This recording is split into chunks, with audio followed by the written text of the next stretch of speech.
Hello and welcome to the FireRed Round 2 World Record commentary version. I've been putting this off for a little while, but I am finally recording this offline, and I want, just give as much information about things as I can, coming from basic level to, all the way to the more nuanced decisions. So let's get right into it. So first of all, it's been a minute since I made a Squirtle Minute video, so you'll see I have this Squirtle program here, and it is set to filter out any Squirtle that's not good enough to get world record. So I have started my run, and I started the main timer, but right here, I'm going to name my character and then press OK right here. And this OK press is where the RNG is going to start from. Imagine it starts at 0 and then it starts moving forward 1 frame at a time. So I need to start this timer. So I would start this with a keybind with that button press and synchronize those two presses so that it is the same every time. Then what I'll do is you'll see my cursor automatically went to the trainer ID, which I'll check now, 9744, and a list of all the possible runnable Squirtles on this particular seed will show up. Now you'll see that I am opening the bag outside the house, and that is also part of the manip. What I'm doing is freezing an NPC that is loaded but off my screen, this guy right here, because every time he moves like he just did, he's going to advance the RNG by 2 frames. So in order to consistently hit the 1 frame that results in the Squirtle, which is 5,285 frames after I accepted the name of my character, just so that these numbers make sense, in order to hit that consistently, I need to account for those movements, which is the same reason that I'm going to open the bag 3 times here. None of these NPCs at the bottom get to move when I do this. I'm also going to save here because I have enough time to do that on this particular attempt. And the reason that that saves time is because you're almost always going to save for Surge's trash cans. And the game doesn't give you the, would you like to overwrite your save file? Now I'm noticing something here. I think, this Squirtle is later than my any percent Squirtle. So I'm actually gonna have to start this timer again with a higher max frame here. 9744, and yes, there it is. It's actually slightly later than I accept in any percent.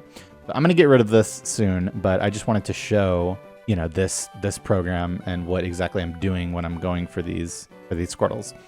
And then by doing the fight and actually seeing my stats when I level up, I can confirm by double clicking this, right, that this is the correct Squirtle, because I can see every Squirtle that is anywhere near this one. And it's notable that this is the only female Squirtle that is anywhere close, right? You don't see any others on this list, so it was like for sure this one. It's pretty rare that you'll have one that's more than 4 frames off like this. So, see if we do some of this. Just stick him like right here because there's actually not a place for me to put my stats. So we have just killed 1 wild encounter. In round 2, pretty much always you're going to want to kill 2 wild encounters to get bubble before Viridian Forest, and ideally before the second pass of Route 1, because you can catch the lower level Rattatas if you have bubble for them. Or if you wind up with Torn and bubble, you can actually catch even higher level Rattatas on this route. So, looking at this Squirtle, and comparing it to the other one, this Squirtle was definitely a bit better than the other one. They were actually somewhat similar, but the big difference is that this one has 31 special attack, and especially in round 2, 31 special attack winds up being quite important. I will try to kind of point out where that becomes relevant as we go through the run. But yeah.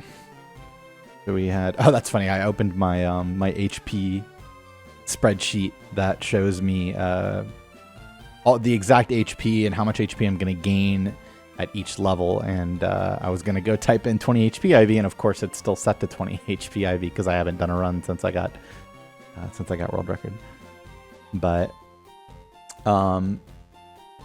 overall, this was a pretty late Squirtle frame, and it was a standard rival fight, standard get 2 encounters and kill them both, don't miss any tackles. So this run is, you know, standard.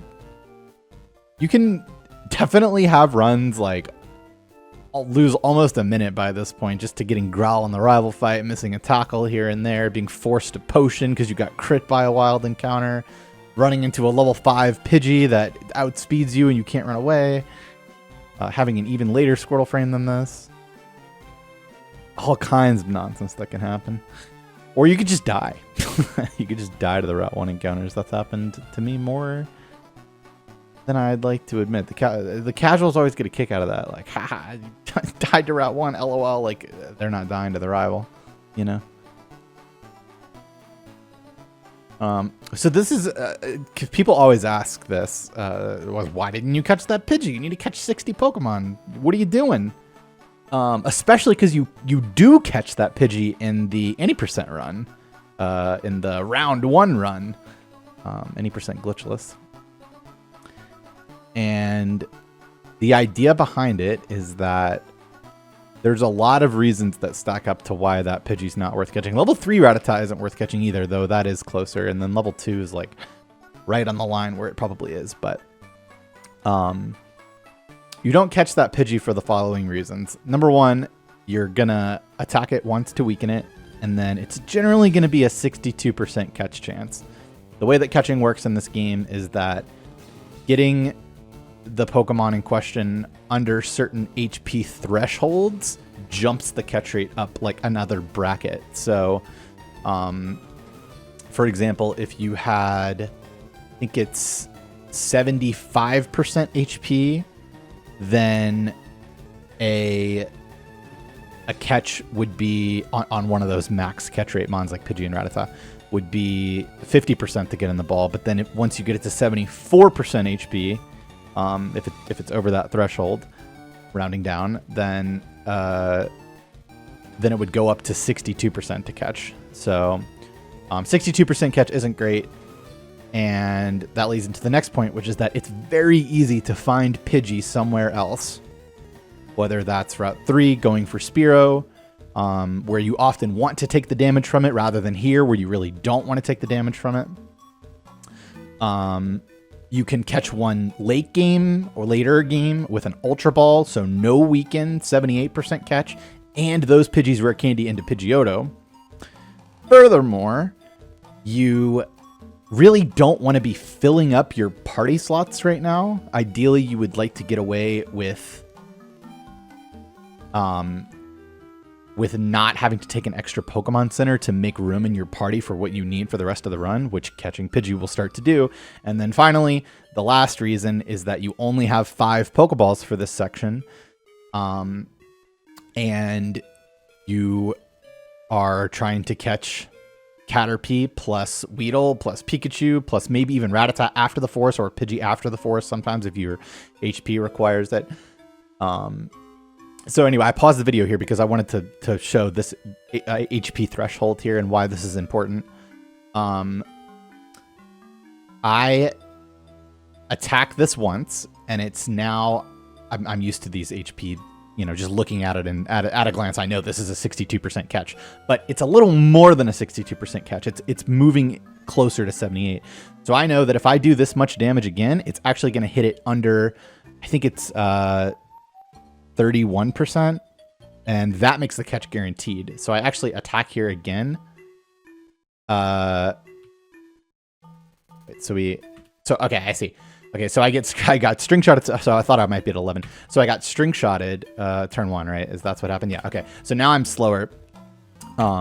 It's worth noting that if I was, because I was looking at this as if, because I wasn't sure who was going first, as if I maybe had 11 HP.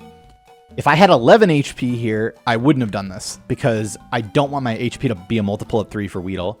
So I'd rather just go for the top end of tossing the ball and saving a turn rather than risking roughly 50% to take 2 damage from the Caterpie, putting me to 9 HP. And the reason for that is that you really want to be able to hit Weedle in Torrent for 2 turns, ideally. 1 turn works, I think it's like a 70% range to kill in 4 turns with 1 Torrent bubble of 4 total bubbles. But if you have multiple of 3 HP, then it winds up where, especially 9 HP, it winds up where you get Poison Sting, and then now you're dead to Poison Sting plus Poison because the Poison Tick is doing 3. So you just have to heal 6, and the Weedle outspeeds you, so you can't get that second Torrent bubble in, or even the first one sometimes, depending on how the poison plays out. But yeah. So we really want him to Poison Sting us because 8 out of 24. I guess I should explain what Torrent is. I've just been saying Torrent. Torrent is Squirtle's ability when it is at or under 1/3 of its max HP. It does 50% more damage with water moves. Now you see why this was troll, because we got String Shot every single turn until the one where I would have KO'd him anyway without Torrent, because that was a 5-shot. So really silly that we didn't save a turn there. And now we're in a situation where our HP is a bit disastrous because we need to be in Torrent for Brock's Gym as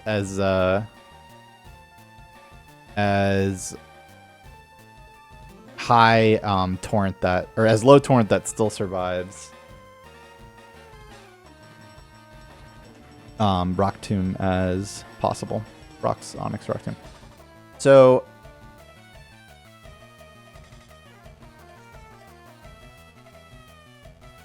I'm wondering why I didn't just camp for Weedle here. Am I crazy? Or did I like catch Weedle while I was like, shouldn't I have just camped for Weedle here? Am I being silly? I feel like that was just wrong. I guess maybe I was scared of like Poison Sting plus Poison from Weedle because that's like too much damage to be safe. Wind up getting crit by the Pidgey anyway, so now I'm not safe anyway.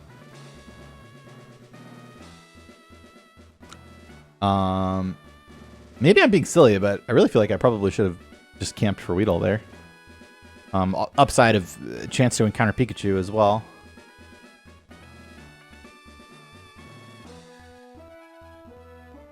But it certainly kind of worked out. Almost. So yeah, that Geodude doesn't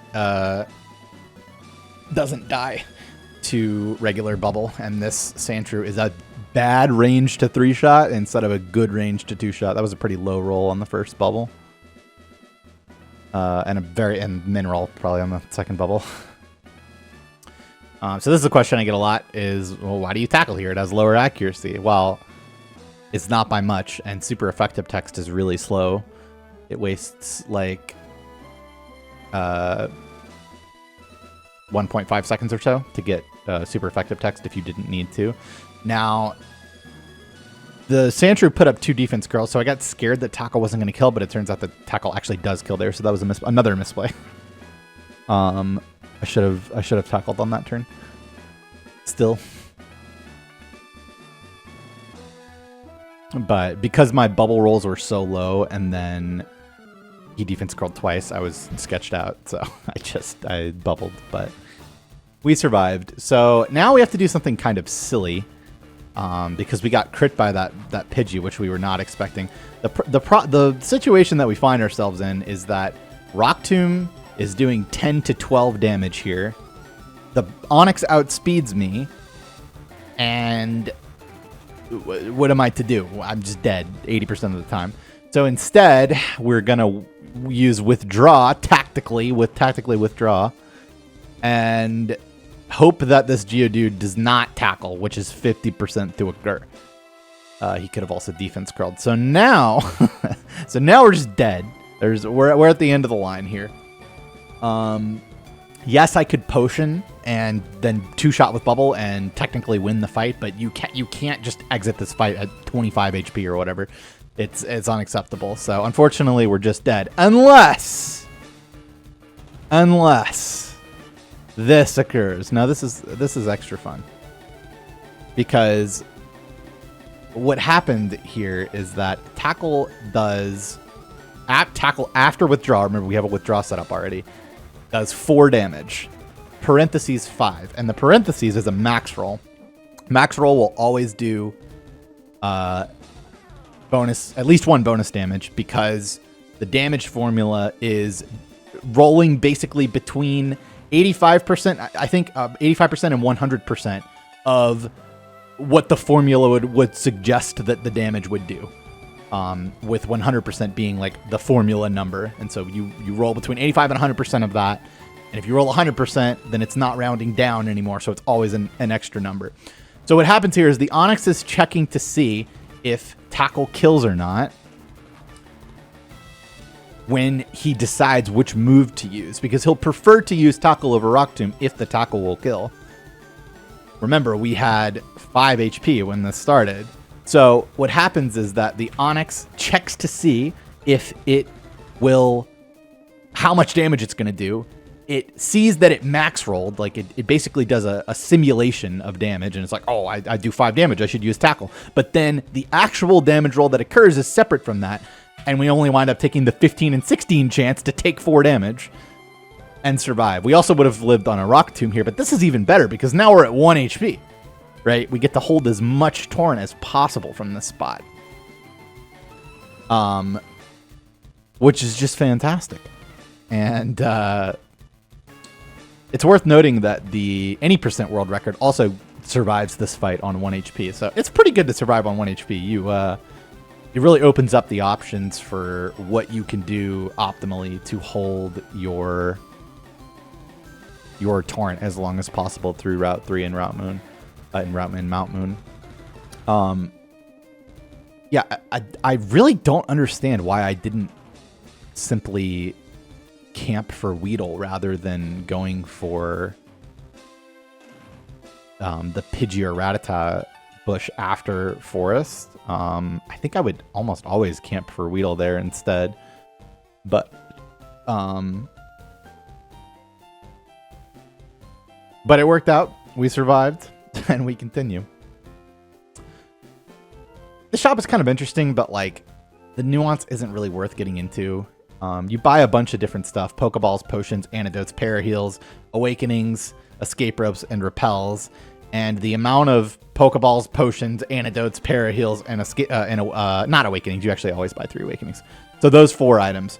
I switch around a little bit based on the current status of my run. How many potions did I use on the first split? How many Pokeballs do I still have left remaining to me? Did I have to use my antidote for Weedle or not?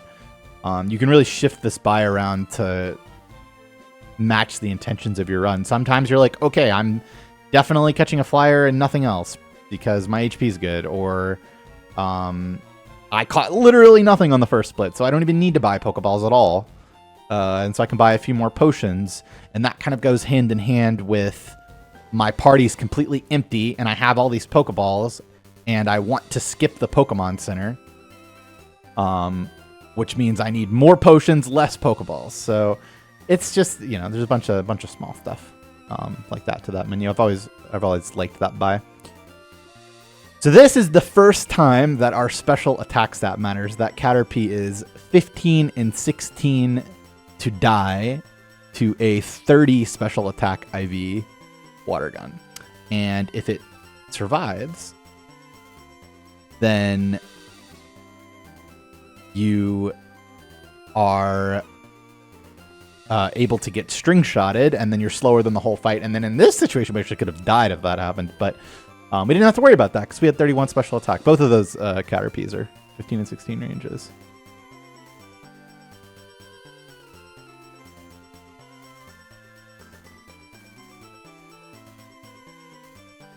And then these next 2 fights are completely free, so I'm going to try to use the speed up here for fights that are completely inconsequential, where no chance to die, nothing can go wrong. It's worth noting that none of these die if you're not in Torrent, and they always die if you are in Torrent. So this is why Torrent is so important. I guess the Caterpie and Weedle are ranges, but you know, you get the point. Torrent's really important. Same here, the Caterpie's a range if you don't have Torrent, and then the Metapod never dies. So yeah, really important setup there. We'll go back to normal. Yeah, I don't know if there's like a key button for that, but okay. So this is worth noting. So I intentionally walk a tile here and then start running, and that has to do with the pass on this last here. This is a walker trainer class where she only walks up and down, but if she sees you, you have to fight her. Just kind of like a spinner, but instead of spinning, she walks steps and has that has a long line of sight. So how do we get past this girl? Well, we could get close to her and then, you know, go whichever direction she's not facing and open the bag, freeze her for 32 frames and then pass. But this little walking setup is more is faster and more consistent. Instead, you do that walking tile, and then that lines up how she's loaded and how many frames you've been running or walking for, such that if you go behind her ass, whatever way that is, because sometimes she'll walk down a tile, and then you would come on this line right here where she's standing. But if you see, I'm going to go behind her. You see, if that would have been a down movement instead, she actually would have blocked me from being able to take this step rather than hitting me because of the way that I set that pass up. So yeah, that's just the best way to deal with this trainer, and pretty cool, in my opinion, that we come up with little setups like that. We, as in people that aren't me. And the reason that, because we would actually normally try to catch Pokemon in this bush, but we already have Pidgey, which is a large percentage of the viable encounters in that bush. We still need to find Spearow at some point. And we'll be doing that on Route 4 exclusively now, rather than Route 3 in addition. Could have talked about this earlier on Route 1, but the first, like up to here, the first 8 steps of Mount Moon, 7 steps of the forest, 6 steps of normal routes, and then there's some different Safari Zone and water stuff. I don't remember. Those are the important ones. All of those steps are 1% to produce an encounter, so you still can get an encounter route away. It doesn't matter here because I'm actually looking for a Zubat anyway, which, it's funny, I actually got a Zubat on the tile that I paused on. Oh, it's not a Zubat. It's actually a Clefairy, which is terrible. You actually wind up buying this later in the game corner. It's just not worth trying to catch it. The catch rate's too low. You don't do that much damage to it. I timed it out one day. If you attack that Clefairy and then do all the steps involved with not picking up the coins or selling the items or whatever it is that you need to skip catching that Clefairy, to skip buying the Clefairy, and catch it in the first ball after 1 turn of weakening, it's like 4 seconds faster to do that. It's just very, very not worth the hassle. It's definitely just slower on average to do that, but it's also, even if it was like pretty close, wouldn't be worth the hassle. But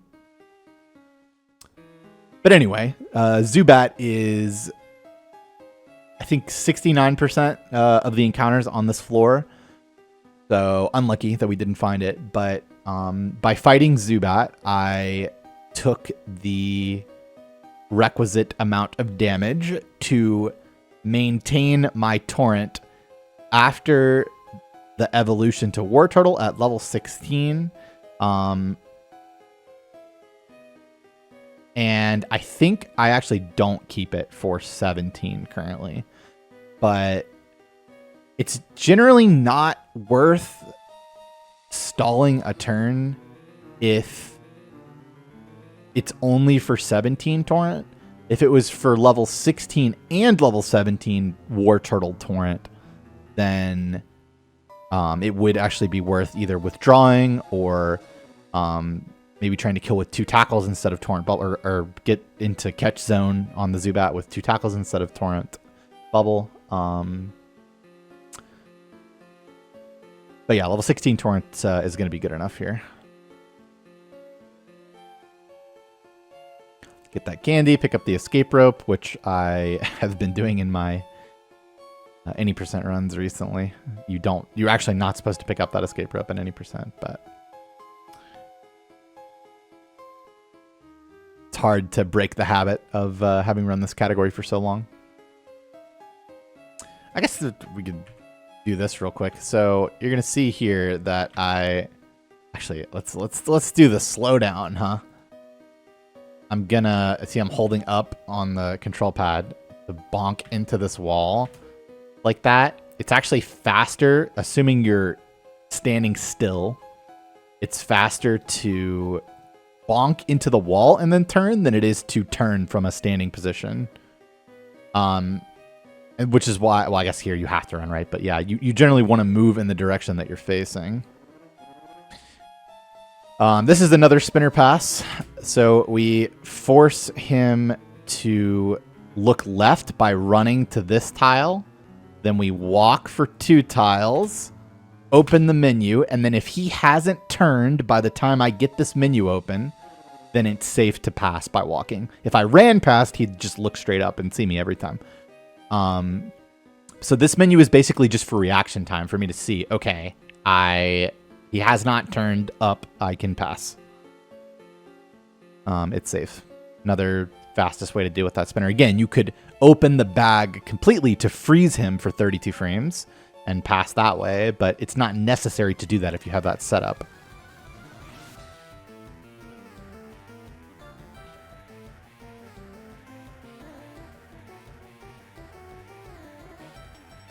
Yeah, so we're actually, we're popping out of Torrent here at level 17. I'll be 17 out of 51 HP, so the easy way to calculate Torrent is 17 times 3 is 51, which is higher than my max HP of 50, which is what it's going to be. And so that's not Torrent. That's the easiest way.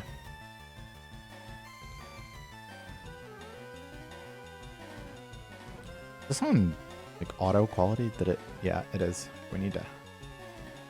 I saw the quality go down for a second.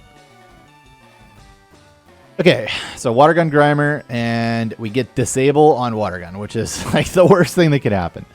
So now we bubble. This is a range, but the Water Gun range wasn't great, so yeah, unlucky. Then we get Poison Gas, have to clear that off. Then we get Pound, finally, the move we actually wanted him to use. And we do get Undisabled, which, you know, fantastic, but that was really slow. That was so bad. It wound up not mattering that we didn't have level 17 Torrent because we actually took more damage by the time we got there, which is why it's okay sometimes. This Voltorb is a speed tie and it's only 9 and 16 to die to Water Gun. We missed both of those things and the second speed tie. And then now, interestingly, we got screeched by Voltorb, and now, so we're -2 defense. This Coughing is only 14 and 16 to die to Water Gun. And with the -2 defense, I believe I actually could have died to Smog there. Definitely to Smog Poison or a crit, but yeah, maybe even just naturally dead. So yeah, that was really bad. Not great. I would go so far to say as this run is not very good at this point. Looking for a way out, looking for a reason to reset this one. You'll sometimes catch Paris there in that last floor because it's only Paris. But you really don't want to be doing that when you still need to catch Spearow on Route 4 because of Paris having Stun Spore and having the ability Effect Spore to status you when you go to weaken him with Tackle sometimes. So It's just not necessary. You can also catch it in Safari Zone. And it generally is not, it doesn't have the highest catch rate. You're often throwing 62% balls at it.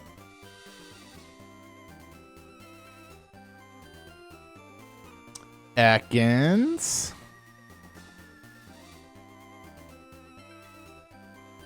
Not what we're looking for, but this is, you know, a pretty sizable portion of the, what is it, 25%? Yeah, 25% of the encounters on this route are Ekans. So now we have 35% Rattata encounter, 35% Spearow, and 5% Mankey, all of which are acceptable, but ideally you don't.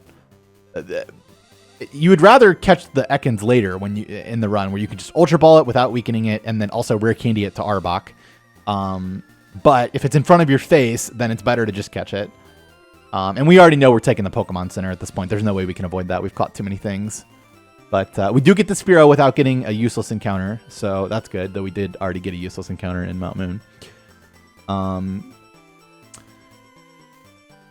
Another big part of this run is, like, I mean, you can just write this down in your notes a lot of time, but there's so many different encounters and levels and stuff that sometimes it can get a little overwhelming to look at. Which move do you use to weaken this level 8 Spearow? Because the Spearow can be level 10, it could be level 12. You could be in Torrent or not in Torrent. You could have really good attack IV or have really bad attack IV. And those change, like, what move you want to use on the Spearow there. There it was obvious if you... you know, if you played the game long enough, you know that level 8 Spearow was always a tackle, but it's just kind of a good indication there that, like, if I had used any other move, that it would have perished. And then obviously crit is a disaster. Nice little bonk there. If I remember correctly, that's one of many weird kind of movement errors that I wound up making this run. But yeah, there's nothing we could do about this Pokemon Center.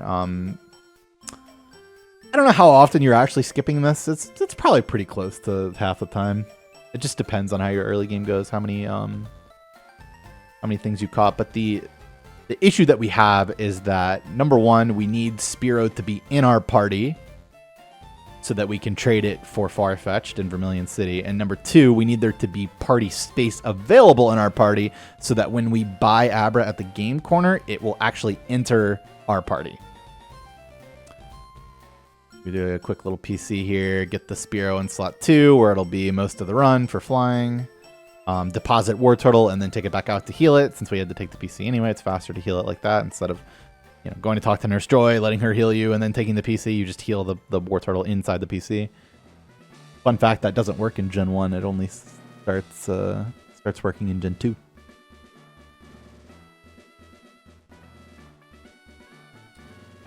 So, we find ourselves 8 Pokemon caught, heading into Misty. This fight can be incredibly annoying.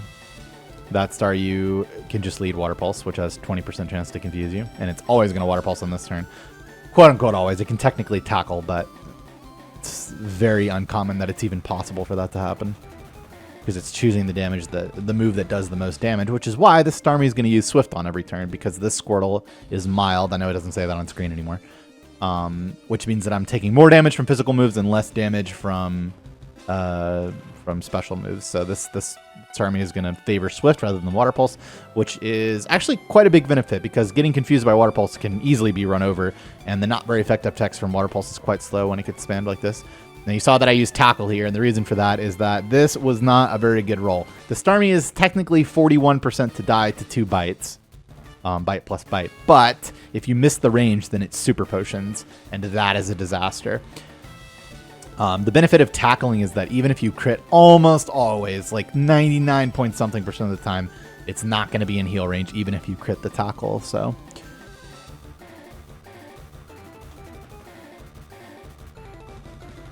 it's just the most consistent to do that sometimes. Sometimes you do go for that range just if your first bite roll was really good, or if you're like very desperate for time save or to preserve your HP. So taking stock of this run, and this will be kind of useful going forward. You can consider a caught Pokemon down here. See, I have 8 caught. That means like the Pokemon that I've actually obtained, the ones in orange.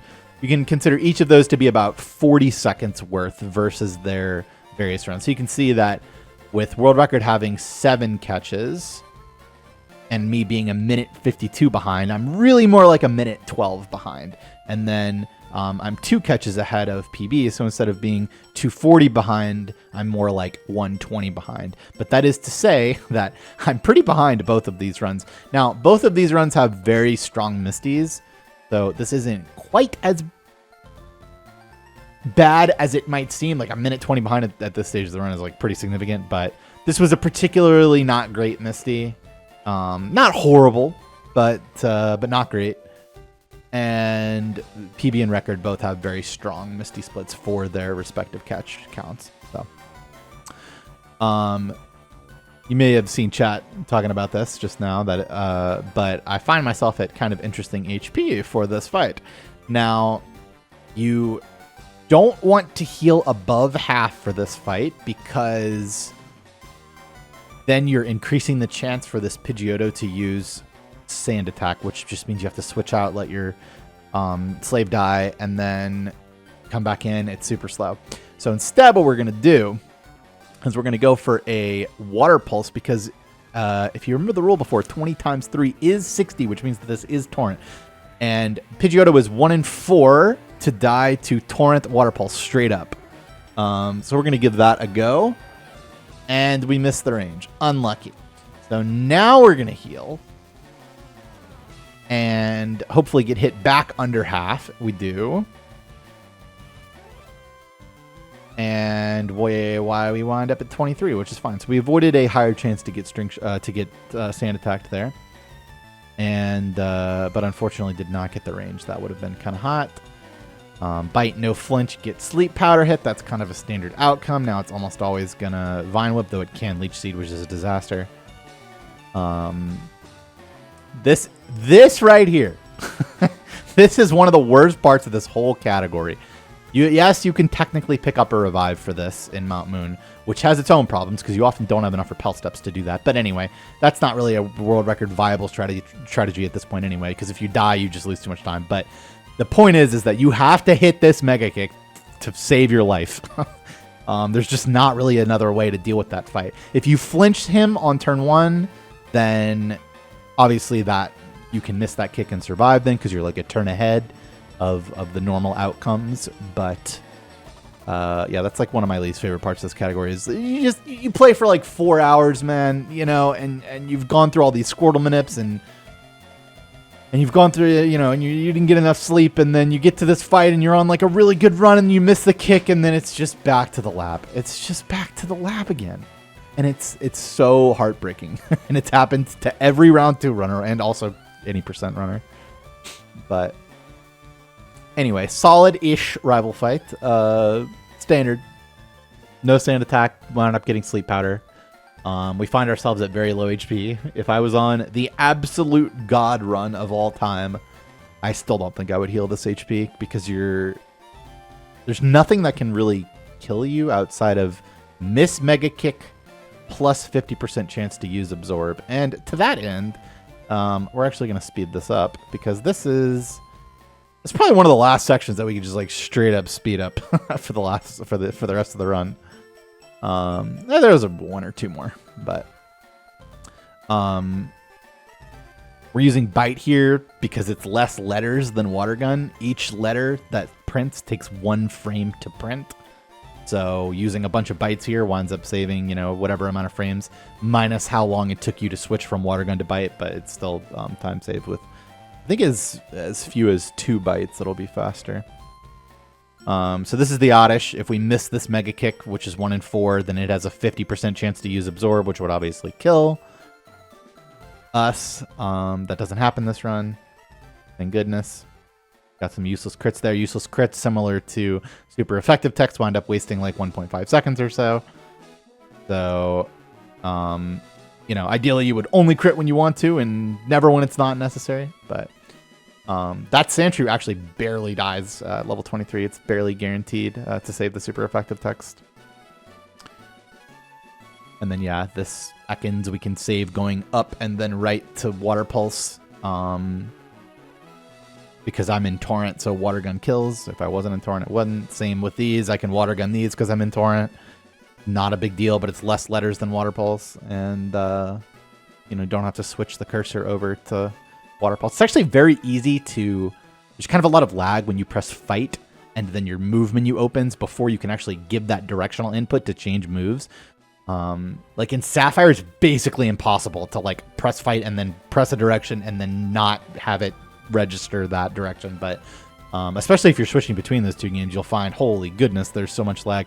And I could be crazy, but I swear when the numbers start getting high, like Mewtwo level 70, Elite Four round 2 stuff, I swear there's more lag in those post game scenarios. But I could be crazy about that. Could be. But yeah, all those fights are, besides the Oddish, are guaranteed. This, I'll just show it when we get back. I'll slow this down. This Geodude's 14 and 16 to die to bite. Still worth it to save the super effective text. Okay, so we either fight this guy or this guy, right? You have to fight one of them to make it through the route, and then if you do fight that one, you don't have to fight the other one. We could have gone around this guy like this, pick this item up, and then come back around like this. It depends on whether you're in Torrent or not, and how good your attack IV is, whether you want to fight this guy or not. And the reason that it doesn't really matter that much is because you either fight this guy with 2 Pokemon, and then this guy has just 1 Onix, or you fight a different trainer in Rock Tunnel that has either 1 fewer or 1 more Pokemon, depending on which one of these guys you didn't fight, because you need that 1 extra Pokemon worth of experience to make this XP route work. And now this little setup here, this is an elixir that we're picking up. It's a little bit interesting in the sense that you oftentimes want to pick up an item on the very first frame that you arrive to a tile, because then you don't get that turn frame we were talking about earlier. I believe a turn frame is 8 frames in this game. It runs at 60 FPS. Could have maybe said that at some point, but so oftentimes you almost every situation except this one, you want to pick up the item frame perfectly. But for this item in particular, you need to avoid picking it up frame perfectly to set up your spinner cycle here. So we're gonna pick this up, not frame perfectly. You see that nice, safe turn that we get here, and this 8 frames matters to set up this guy. You see, I will turn and open the menu, and I close it right away because he's actually already looking at me, which is really annoying.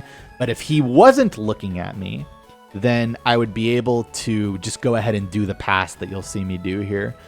Instead, I have to wait for him to turn and then freeze him for 32 frames by doing this little woo.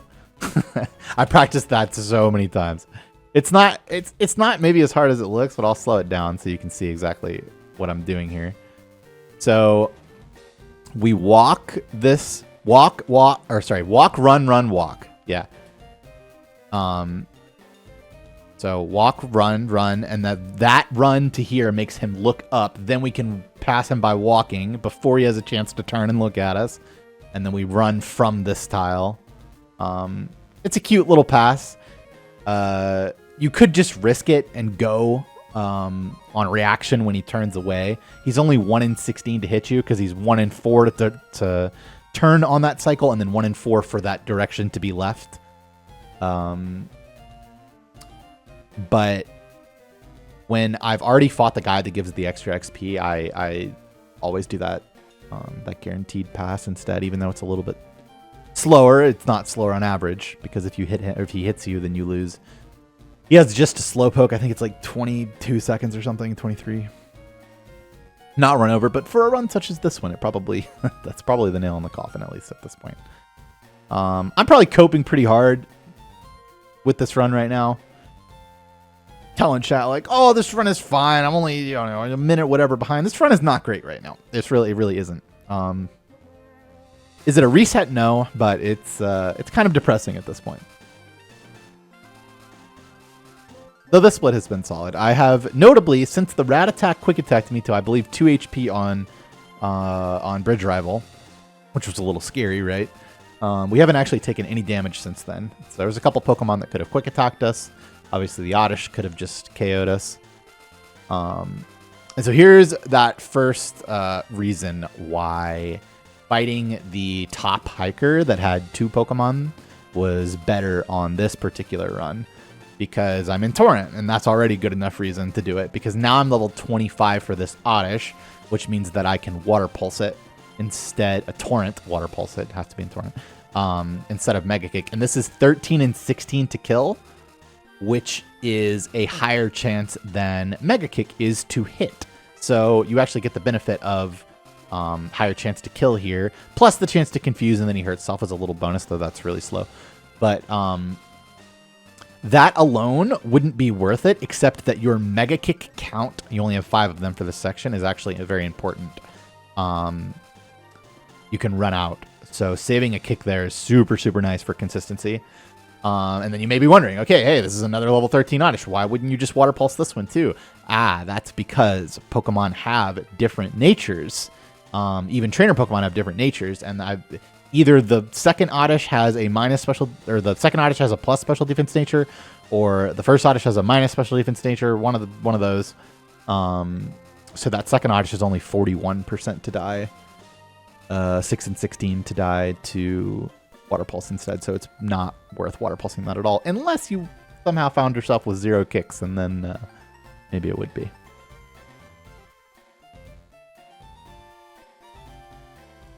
All right. Do a little fast forward. Take stock of this run. Again, it hasn't really changed. About 10 seconds faster than PB and world record each. Didn't catch. No round 2 run will ever catch any Pokemon during this section. So the differential has stayed the same. So now we're something like a minute 6 behind PB, for example.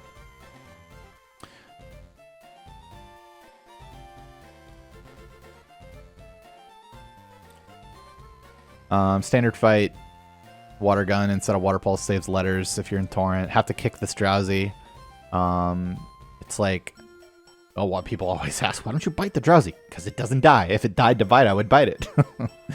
It's like 3 and 16, I think, to die to Torrent water pulse. So yeah. So this,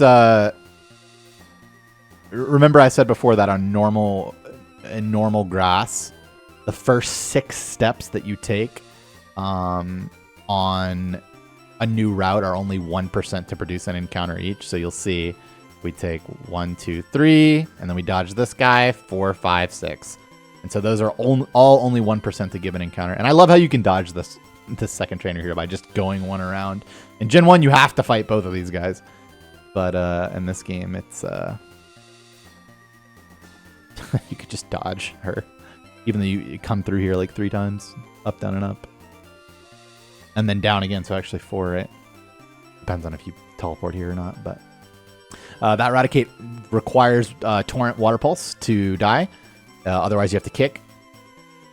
I was dead to Quick Attack Crit there, I think, probably. So this is a pretty big difference between any percent glitchless, is that we're delaying Surge until later in the run, and I'll talk more about how that's kind of possible in round 2 rather than in any percent where it's just not viable at all. But taking that heal there and not rare candying before this fight are differences from the any percent route, which actually makes this quite annoying. Because now, remember, on Bridge Rival, we were talking about how you don't want to be above half HP because then you get Sand Attack more often. Well, now we're full HP, so it's even more likely to Sand Attack. So we lead Bite, we hope we flinch or get not Sand Attack, but you're reasonably likely to get Sand Attack here. And that is a downside of doing this route compared to the just fight Surge right away route. But you just die so often doing that it winds up being more worth it to get to the catch sections of the run. I don't know what that this brain fart here. Like doop doop doop.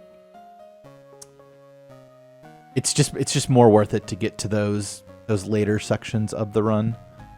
as often as you possibly can. And we're going to see why this run. And this is another difference between any percent. You actually lead kick here because, number one, it's a damage range to kill with kick plus bite. Pretty likely with this attack. But number two, you actually want to take damage now because you took that boat heal. Because I need to wind up in Torrent for the Lavender Rival section. Now, I know that's a long time from now, but if I don't take any damage, then I wind up in a situation where I might not be able to get Torrent for that section if you leave this fight at very high health, which is the reason that I used Water Gun instead of Mega Kick on Raticate. Because number one, taking the damage is valuable, and number two, your Mega Kick count is important. So it actually winds up being worth it. It's pretty rare where you don't use Mega Kick to kill a Pokemon that you otherwise could have killed. To hold this up better, the slightest of wrong moves will have it crashing down. All right. I mean, this is just, you know, get cut, run, well, walk through the boat.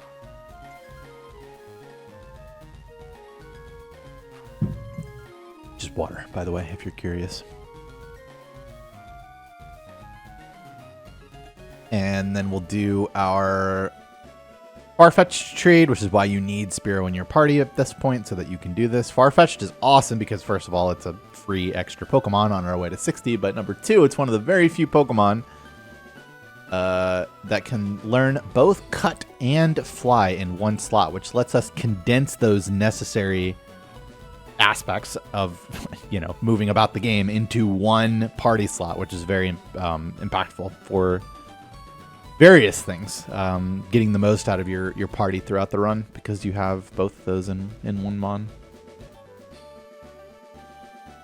Get our bike voucher, do the same thing on the way back up, and then we actually pick up this rare candy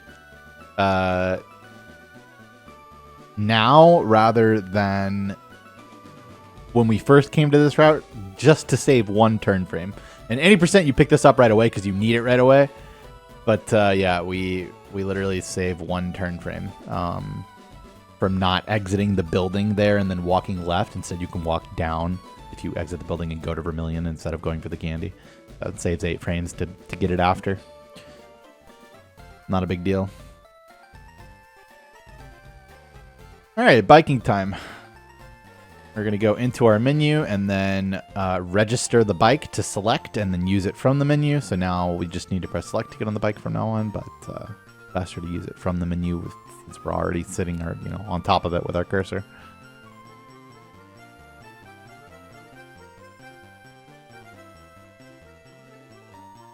You see me get off the bike there with select. That is going to set up a spinner pass. Once again, you have to actually run on foot to do the force them to look at you thing. The bike is the same as walking as far as forced spinner directions are concerned.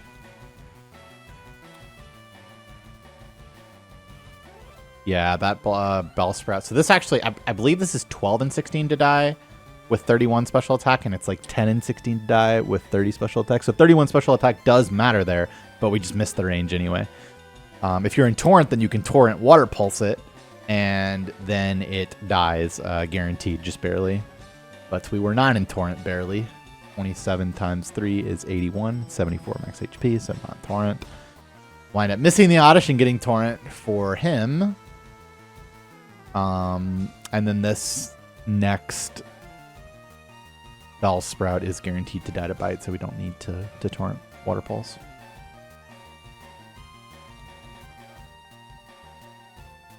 Not the best fight, all things considered, but man, it could actually get even worse, that one.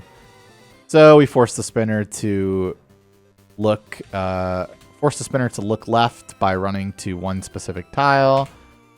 And then by forcing him to look here, if we get on the bike within, I believe, 6 frames, it could be 8. It's pretty lenient. Maybe it is just 8 or 7. it's fairly lenient, this timing to get on the bike and then pass him before he has the ability to look up again. Kind of becomes second nature, I'd like to say, but that one in particular screws with me. There's like, it's not the best visual cue, I think. And I wind up messing that one up sometimes. Not like actually hitting the guy, just like needing to redo the setup.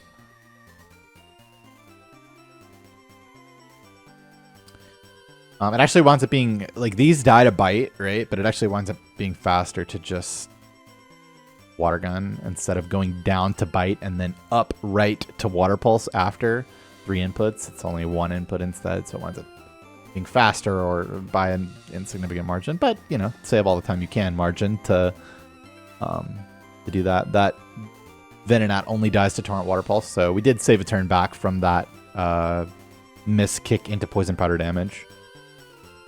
There. We're going to step inside the Pokemon Center here. This is going to unlock this Pokemon Center to be able to be flown to later. If you don't walk inside there, you cannot fly to the Rock Tunnel Center later in the run. Pick up the Super Potion. Any percent route buys Super Potions at the Vermilion Mart, but you don't need to do that since you're not fighting Surge in this run. I need to Elixir early here because I do not have enough Mega Kicks to do the Martha fight because I missed the one on Alicia, the 4-turn Thrush Girl.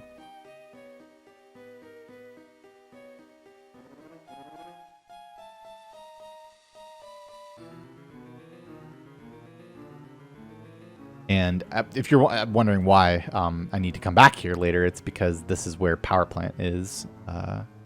And we'll need to come back to catch Pokemon later once we have a higher level and access to Ultra Balls.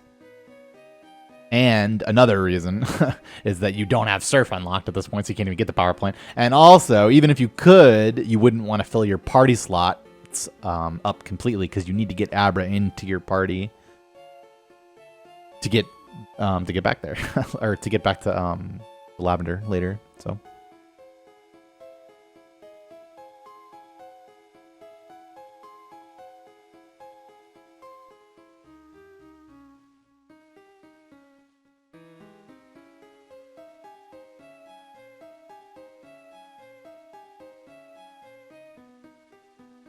So this is Martha.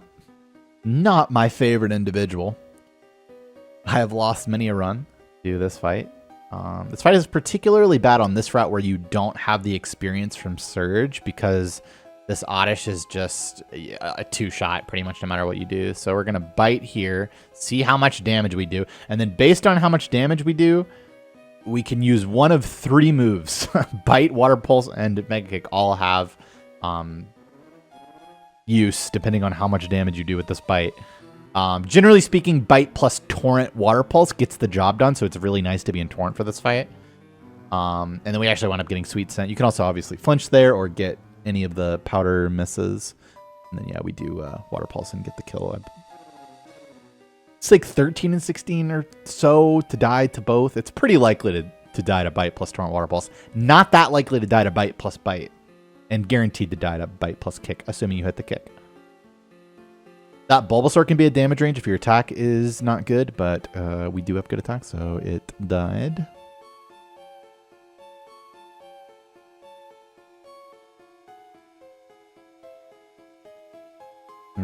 See, I like...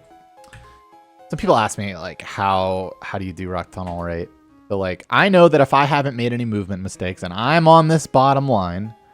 that first of all, there's a trainer like right here or something that if you're not all the way against this wall, will see you.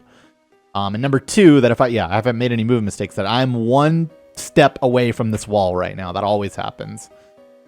And then I actually, so I actually messed this up and take 1 extra step here, but then I kind of steer it back because I know the layout of the map. So I'm like, okay, I went 1 too far right. So that means I got to go 1 back left and then scoot 1 more left again to get into that little line to talk to the trainer. And, this is again, something I could have said way earlier, but it's faster to talk to trainers than it is to let them see you and get the little exclamation point over their head, play a little jingle. It's almost always faster to just talk to them yourself. You see that little micro adjustment there to get to the ladder, because I know, like, okay, I'm on the wrong line. There I use, like, how many rocks have I passed to, like, give me an indication of how far down I've gone. It's just a bunch of small stuff added up over time that lets you kind of, I don't know, sonar your way through this place. It's actually like, I don't know, like 5 different ways that you can very easily hit a trainer on this run in Rock Tunnel. If you're just like one tile off, especially in this last room. Not this room, but the one after. And by the way, this is the trainer that we were talking about before, where we fight one trainer that has less Pokemon or one trainer that has more Pokemon. We would have taken a different route through this room and fought a different trainer that had 4 Pokemon instead. If we fought the other guy, on the route to Misty's, to Bill's house. Yeah.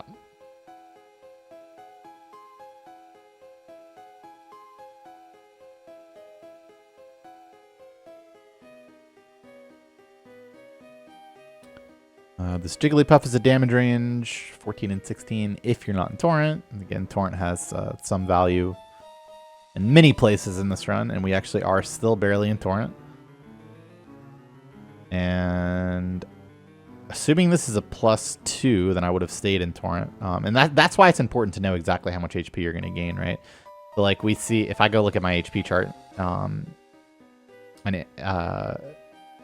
I'll see that level 31 is a +2, so I actually would have stayed in Torrent for level 31 in this instance. But okay, so this is unfortunate. But anyway, I wind up getting quick attack from Pidgey, so that's not going to matter. So I'm actually meant to bike up to this guy and talk to him from here, but I actually let him see me. And then it stalls, and then we enter the battle. But the bad part about this isn't the fact that I lose a little time because I let him see me. That is bad. But the problem is that the setup for the spinner that I'm about to pass, I'm really, really, really used to doing this coming from the right of him, not from under him. Now, I have practiced this because I fucked this up on one of the attempts that I did, and I was like, okay, I need to practice if I mess this up, doing the little spinner pass, because it can be, especially on good pace, very scary to pass this guy. You have to do that kind of run into bike movement. So we're gonna get off, run, bike, and then this. This is getting into it's a nerd territory, as if we weren't there already. But let's do. Oh no, what have I done? I did something bad.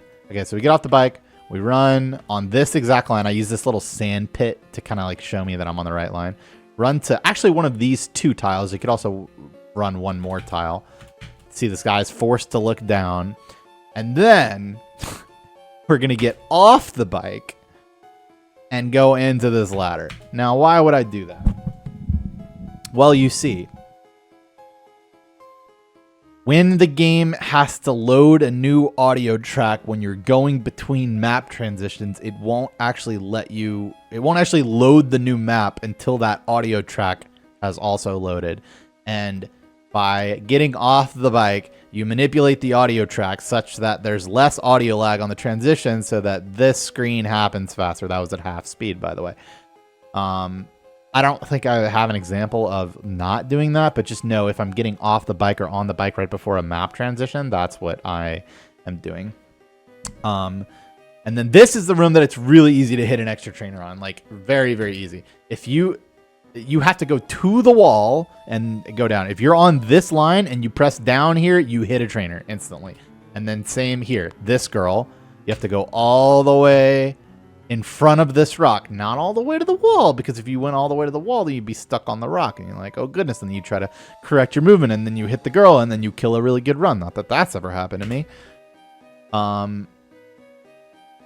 But But anyway, and then I use this little sand pit to align myself to this trainer, get off the bike again, and this is another audio lag thing where I'm going to get on the bike now and then exit Rock Tunnel, and then that's going to have manipulated the audio lag such that I actually wind up saving time because I did this. It's actually like half a second or something. Pretty significant, but people smarter than me figured that stuff out, and then they tell me, hey, you stupid fuck, get off the bike when you talk to her and save half a second. And I say, okay, thank you, and then do that. Sometimes there's some that are a little tricky that you need to practice in in post game, and I do. I've slowly added them to my repertoire. There's probably still more that I don't do. If you're that guy watching the video and you know one that I didn't do, go ahead, post, comment, tell me I'm a dumbass. Tell me how much time I could have saved. Tell me that if I did 2 more audio lag transitions that this would have been a 326.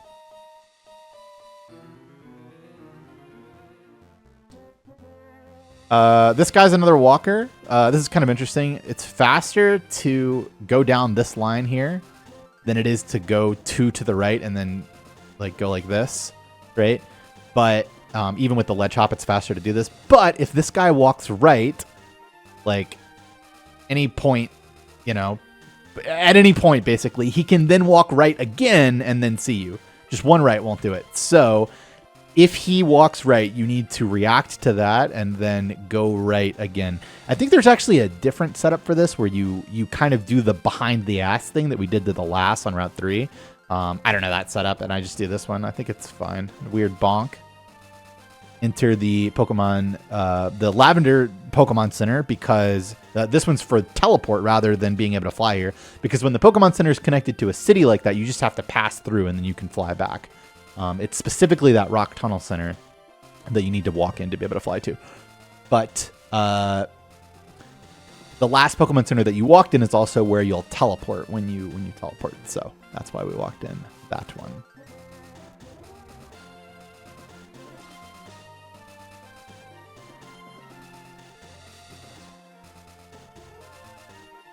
I think we took another quick attack from Pidgey at some point. We're totally good on Torrent for everything. This is definitely not Blastoise Torrent, because that's 5 levels from now. We're gonna use that was just me not paying attention. I bonked into that guy. I was like,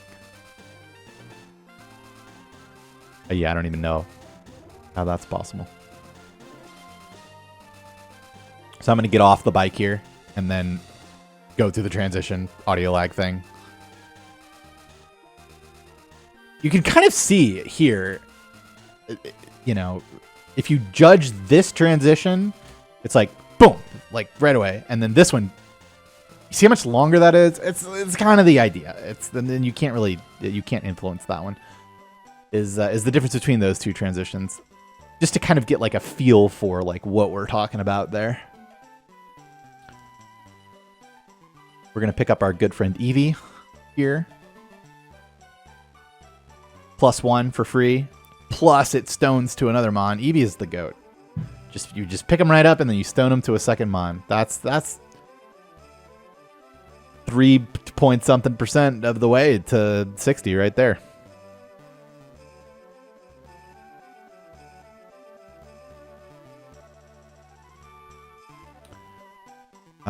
And then this, I think I missed this. No, I don't. Wow. For all the weird mistakes I make, I actually pick up that PP up correctly for once. Off the bike, audio transition. You pick up that PP up just to sell it for money because you just need so much money in this run.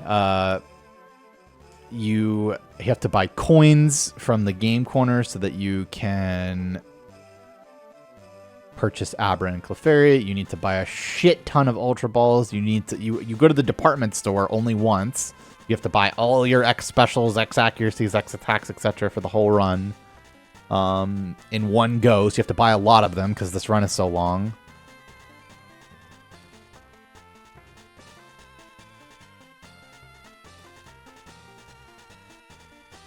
You know what I'm noticing is that this on my subscriber count here, there's like a pixel that's cut off on the bottom, and I swear every world record I get, there's something wrong with the layout. Now you can't do it intentionally, right? Because then you'd mess with the mojo. But I'm telling you, there's always something wrong.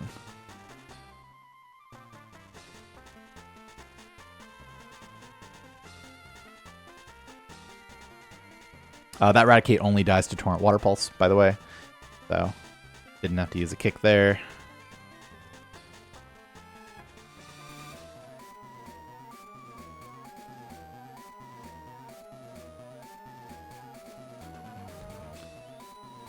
Keep you up for money.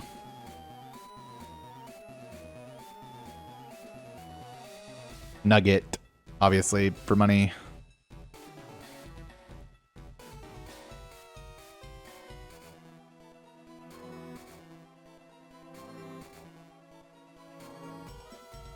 Black Glasses to boost the damage of Bite.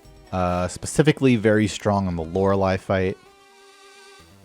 But also has a ton of uses besides that. But that's like the main reason why Black Glasses is so good. And these just died a Water Gun. In Torrent, you would Water Pulse them if you weren't in Torrent. Not a big deal.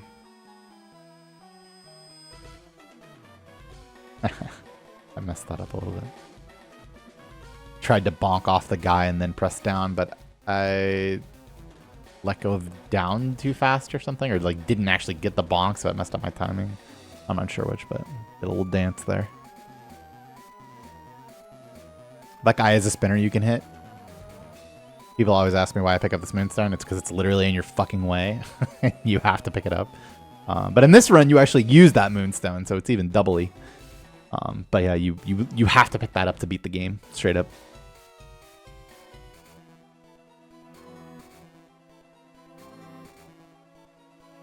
Calcium, also for money. There's so much money gathering in this run.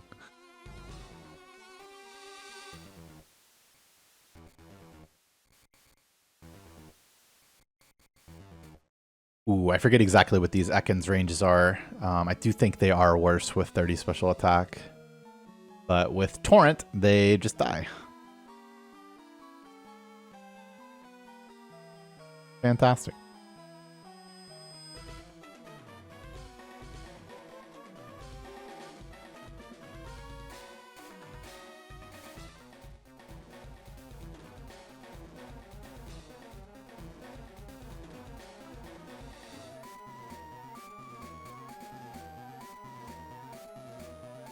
Missing Ekans range into Glare, into heal the paralysis, into Poison Sting Poison, and, you know, there's nonsense that can occur if you miss the ranges, so.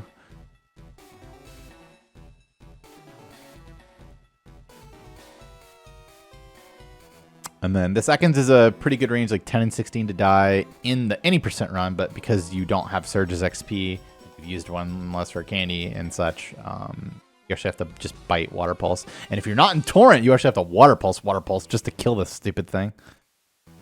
Okay, so we took damage to be 12 out of 87 there, which means that I'm looking at my HP spreadsheet. I'm going to be at 111 HP, which means that I'm gaining 22 HP after I use all three of these rare candies. Which means that I am going to be at 36, which is just barely Torrent for Blastoise. So that little bite was quite the nice little bite. Because now, instead of Kangaskhan being a 3-shot, and him having the potential to just kill us with Mega Punch, Mega Punch plus Mega Punch, we have a 98% chance to 2-shot with Torrent, Water Pulse, instead, which is fantastic. It also winds up being good HP for the next section as well. Pick up this little net ball. There's a nest ball in the same spot on the right. I love that this run like picks those up and uses those special balls, and they actually have quite an impact. They're really useful, those bonus catch rate balls.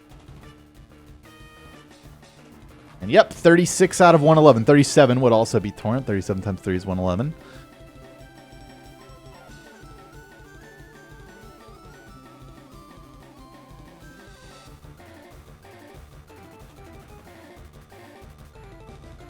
Let's see. Mega Punch is doing... I don't have this one memorized. 23 to 28 here. So guaranteed to survive it. Not the best Water Pulse roll. I believe that actually could have lived. But we get the hurt self. And now it's no longer range to die from there. And saved ourselves potentially from taking damage.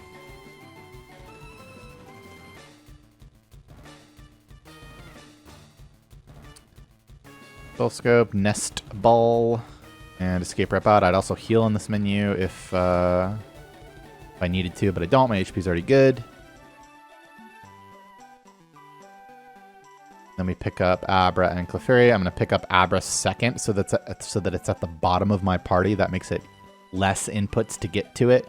You basically go in the opposite direction. Instead of going like down 5 times, you would go up twice to get to Abra and use its teleport. These silly little walking Pokemon can block you a lot of the time. Try to do the best I can to dodge them. And we got trolled anyway, even though we played it correctly. Unlucky. Oh, someone in chat asked the question, why does order matter here? I just explained it to you guys. You're more in the know than Barrack177 now. And then here, I don't know if you guys have been looking at this. It's actually kind of funny if you go back. It's probably happened already. It's probably going to happen again. Can we still save this run? When I first got record, some of you probably saw this. Me and Poke Guy got drunk on stream. Well, I got drunk and Poke Guy was just there with me. And I was like taking a drink every time someone was like, is this a practice run? Can we still save this run? Can you still world record? And I have to say, yes, it's possible. It's possible. Yes, this run kind of sucks currently.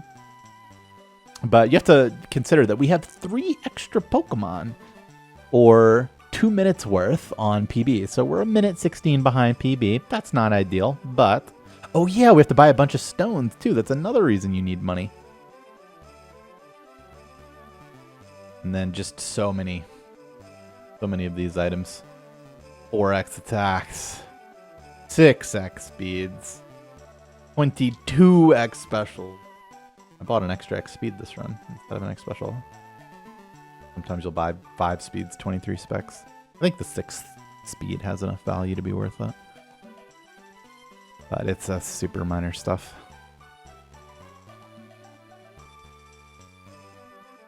Okay, so the reason that Abra is so important is that we skipped Surge, because Surge is super likely to kill you as a level 28 Wartortle or whatever you are there. I think it's 28. However, Surge is the gym leader that allows you to use Fly outside of battle. So all this party space leaving open and managing and stuff comes down to this moment pretty much, where I need to move across the map and I don't have access to Fly yet because we took this safer route. And now I know what some of you are going to ask, which is like, well, you know, at what point do you need to maybe do early Surge to get record? And it's the answer is really just never. Early Surge is kind of just worse. It's so likely to kill you that you don't get to get runs like this one that are not very good and then become good because they get good luck.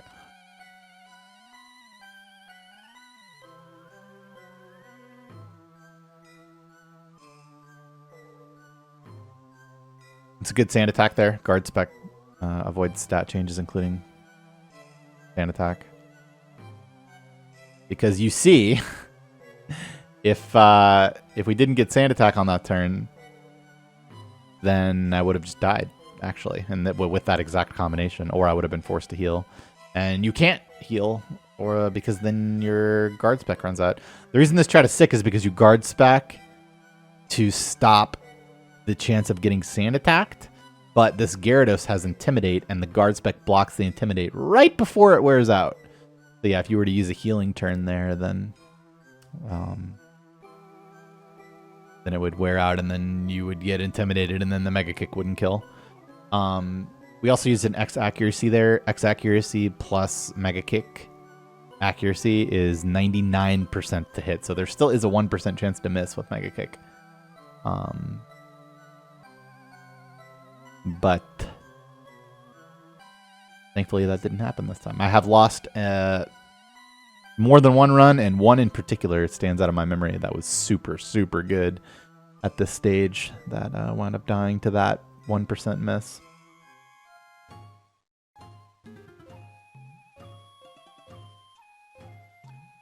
I've been picking up this tower elixir recently on my runs. It's like optional whether you pick that up or not, but I really like having it to be able to deal with a variety of situations better. It's kind of a lot to get into, and like where you would sometimes want to have that extra elixir, but switch to Chiding to weaken this Ghastly because Blastoise doesn't have a move that doesn't kill it. And it's only 62% to get in the ball if you just toss it. But because Chiding crit Peck, it was actually guaranteed to catch with the nest ball from there. And that's kind of what I mean with those special balls being really impactful. That being a guaranteed catch is just super swell. Each fly while we're passing through this spot in our inventory, and also our cursor is already on Chiding. The far-fetched. Potioning out of quick attack range for later fights. You're not often that as low as I was here. It's because we got crit by Pidgeotto that we might up being that low. But this is another spinner pass. It's another little setup that, again, I didn't come up with, where and instead of bonking here, I turn up, get the consistent 8-frame turn, then I pause, like stop my movement just long enough to exit the in-movement state and then set up another turn frame, so that now this girl's cycle is such that when I land on this tile, if I open the bag within like 8 frames or whatever it is, however many frames you have to open the bag, it's like very lenient. If she hasn't spun yet, this is now a safe pass. And so we go.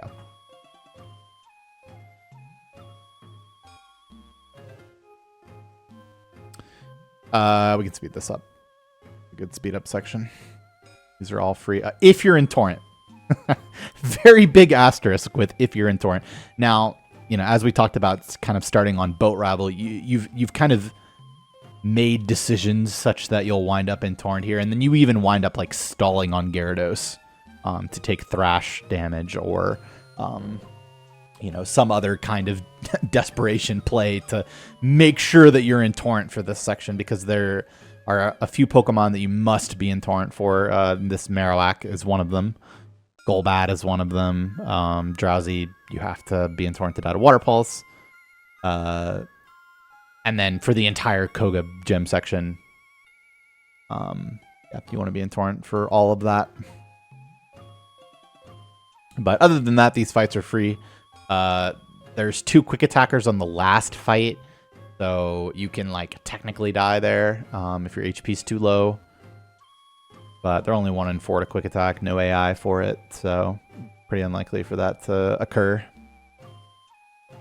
And in this case, I think I even tanked like crit plus crit because I was forced to potion since I was so low.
Okay, so now we're coming back. Okay, so all of this biking because we don't have fly yet.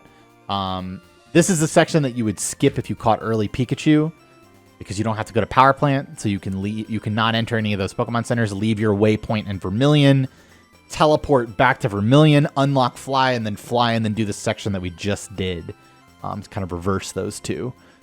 Instead, we have to do this biking back thing, and then dodge this guy, whoop, and then dodge these guys. It's a little sketchy to do this part because you only don't get here that often, but I don't think I've ever actually hit one of those trainers, though. So these trash cans are more spinner cycles. If this sailor hasn't turned by the time I talk to this can, assuming I, didn't lose time being a dumbass, then I can. This is a safe pass. These are both trainers that can see you.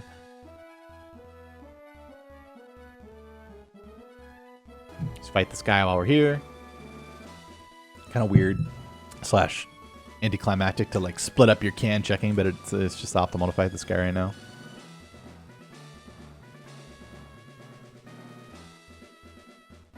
So we were really hoping for that can, and you see that guy turn just in time for us to get that safe pass.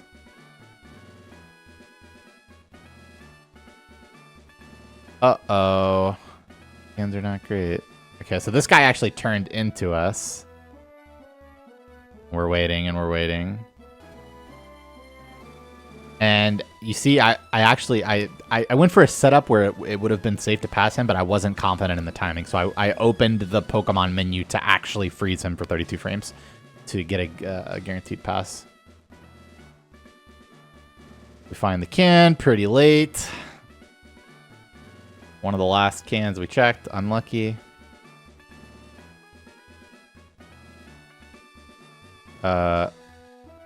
What? Wait. Is that my video? Oh my goodness. I wonder what happened here. Interesting. Okay, well, I guess it wasn't in that can. Oh, small. It was a small F. I see. We dropped some frames, it looks like. Okay, so then... Okay, that was not a safe pass. I'm pretty sure. Maybe it was. Anyway, even if it wasn't, I was triggered. So I was just like, screw it. So with those trash cans, like those were terrible, right? One of the last cans I checked missed both cans. It was in the third one of 3. So I had to reset the game twice. I would say this run is now actually bad. Like, it's just bad. Now, the Surge Fight is completely free if you do it late like this, which is why it's so good. It's consistent. You just win. Water Pulse, Water Gun, nothing can happen. Outspeed and one-hit KO everything. But yeah, I mean, if I wasn't right in front of the catch sections of this run, I would probably reset this kind of pace. This run is quite bad at this point. It happens, but this is why we come here. This is why we do Surge late. Is so that runs like, maybe not just like this, but runs that are maybe slightly better than this can continue.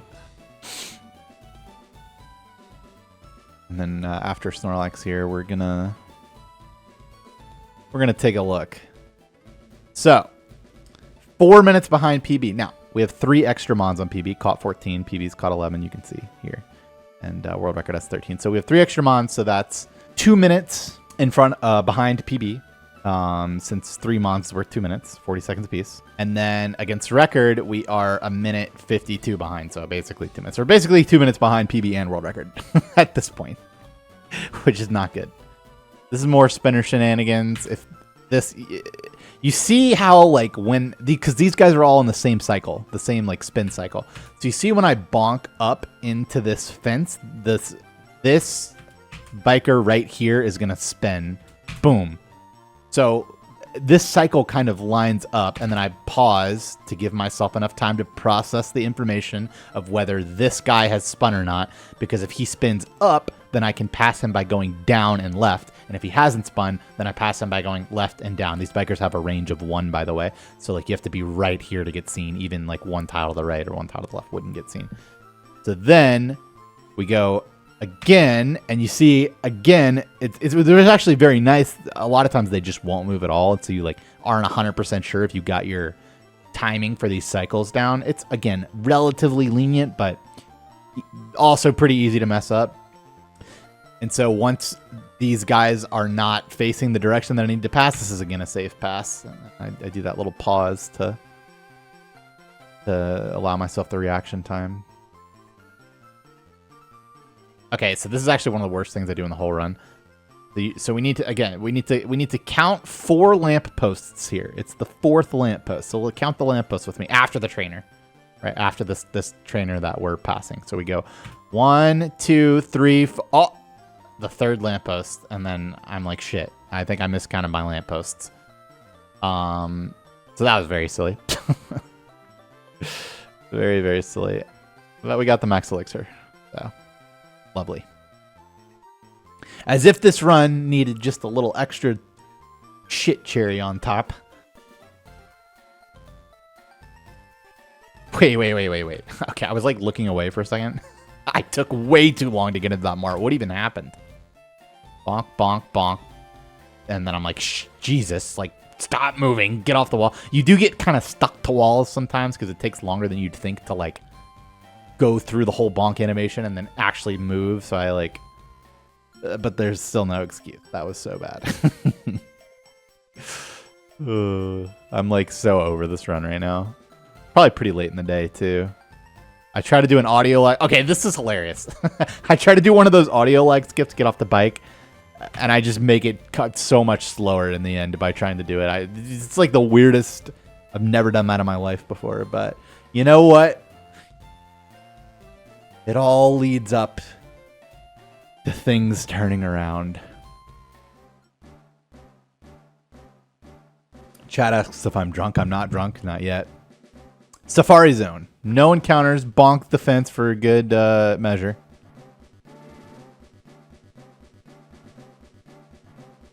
Nidorino. This may be the single best Pokemon to get. It may be. I'm not saying it is, but it could be.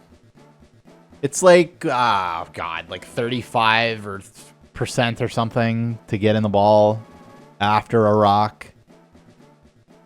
It's also one of the best things to catch first because we need 2 sets of Nidorans to get all 6 of them. Realistically, to get 60 Pokemon, you have to get that.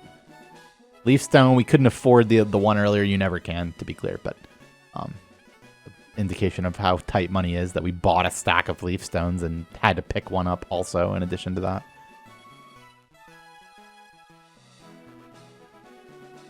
Well, Paris action. Interesting. Paris and Doduo were the commons here.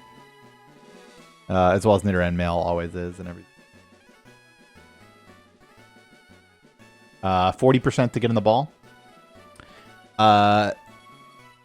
So something about rocking and balling is that you can't rock a Pokemon to like higher than the max catch rate. The max catch rate results in a 50% catch for these Pokemon. So if you rock, you're bringing Paris's catch chance from 40% to 50%, but like doubling the chance that it runs away. That was unlucky. That was a 1% encounter.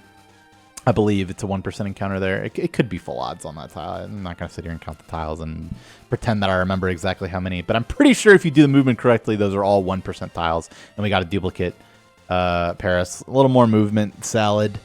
Don't really know what's going on with me right now. I don't remember my hands like hurting a lot or whatever. I think maybe I just checked out a little bit on this one because this run was so bad. But,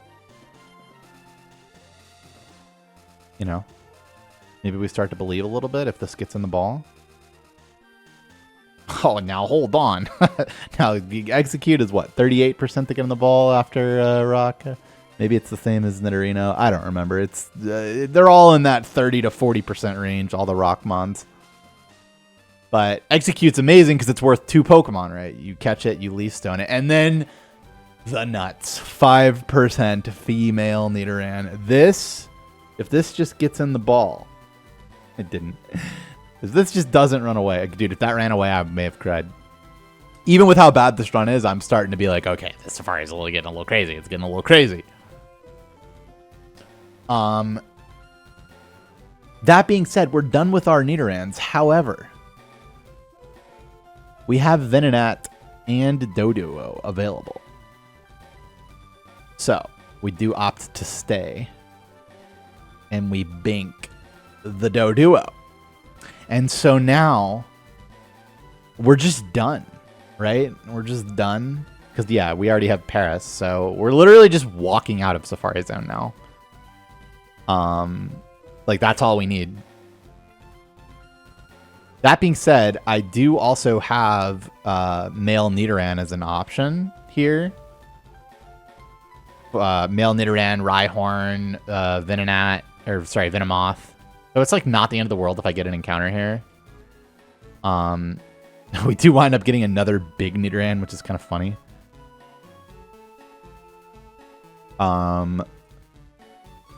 But yeah, I believe we're just done here.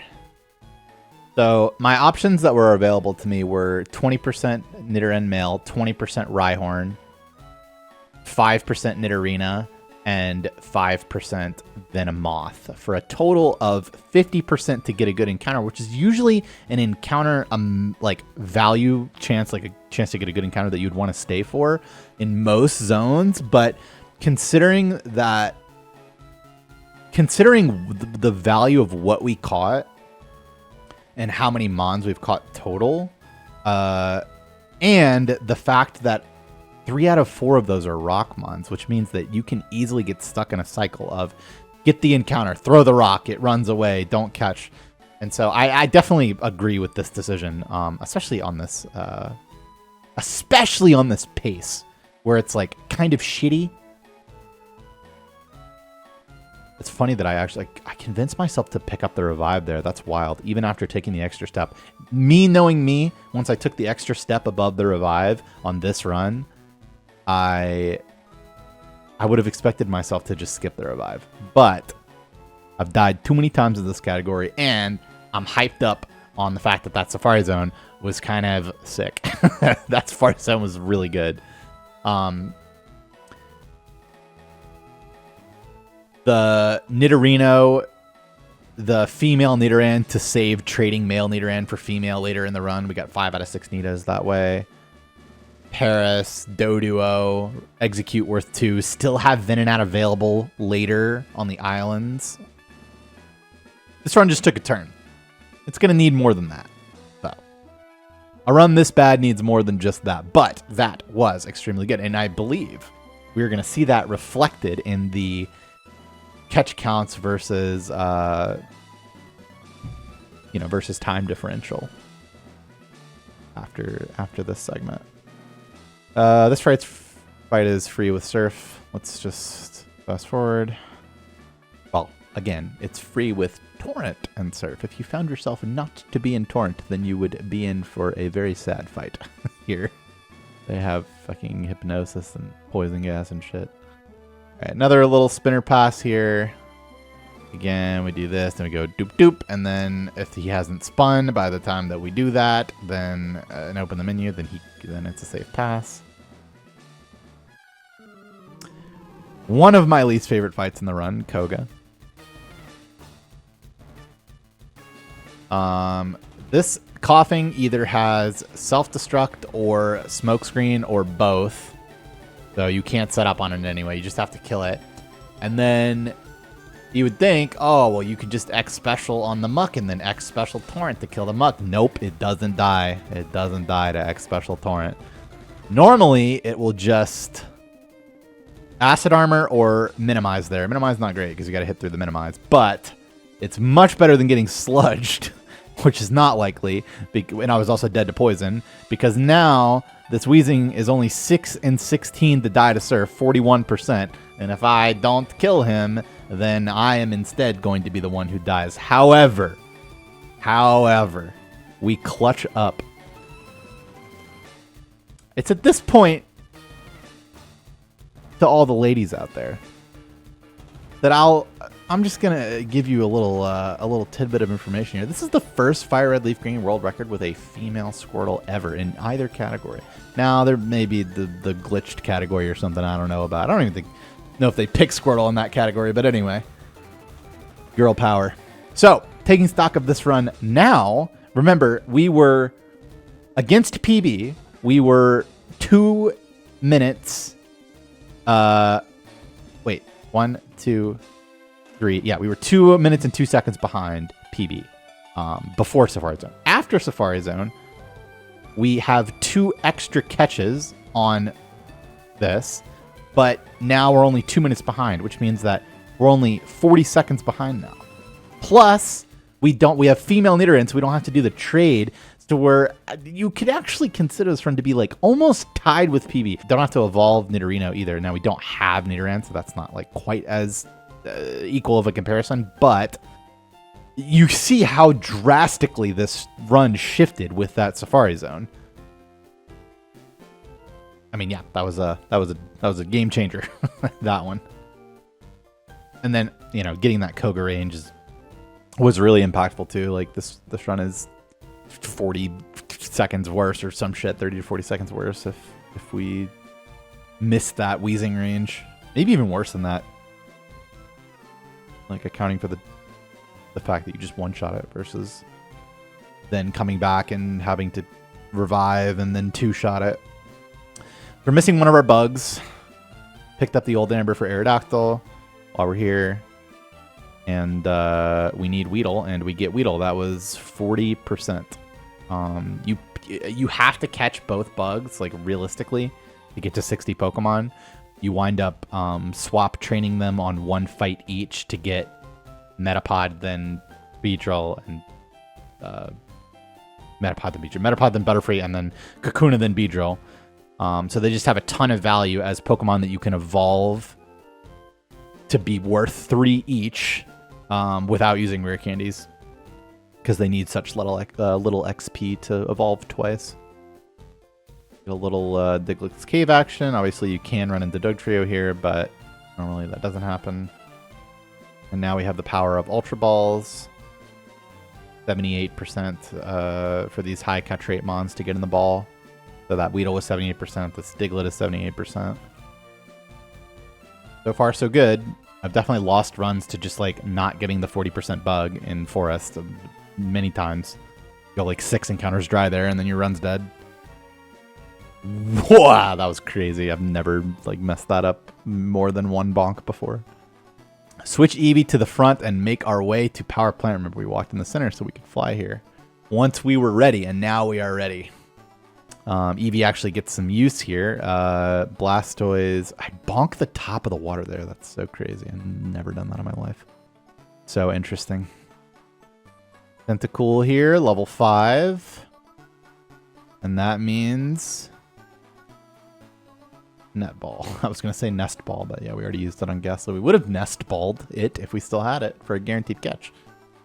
Nest Ball works better the lower level the Pokemon is. Net Ball made that a 78% catch. That's why we have an emote for 78% on a coin. 78% coin flip, you know? We were looking for our boy Pikachu. Now, there's a couple of options here. You can quick attack this twice to put it in 78% range. Or you could just toss the Ultra Ball for 50%. Or you could switch to Blastoise and then bite. But this thing has Thunder Wave. It has Supersonic. I'm just a believer in the toss the ball. I think that's the best play. When it's level 25. When it's level 22, Eevee can often quick attack. And then it's 78% to catch from there. So now the remaining Pokemon are Voltorb and Pikachu, but here's the catch. We must get Pikachu. So that being said, this is actually ideal, right? You catch Magnemite, you catch Voltorb, that's +2 while you're looking for your Pikachu. And the reason Pikachu is so important is because Pikachu Thunderstones to Raichu, and then the Raichu trades for an Electrode in-game trade right next to the room where... or right next to the NPC where you trade Venonat for Tangela.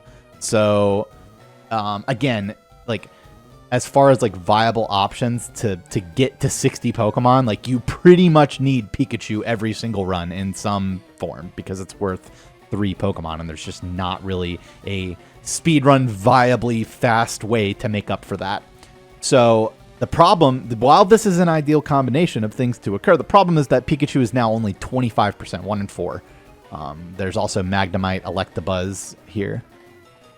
I'm doing some crazy turns. And what do we get for the crazy turns? We get the nuts.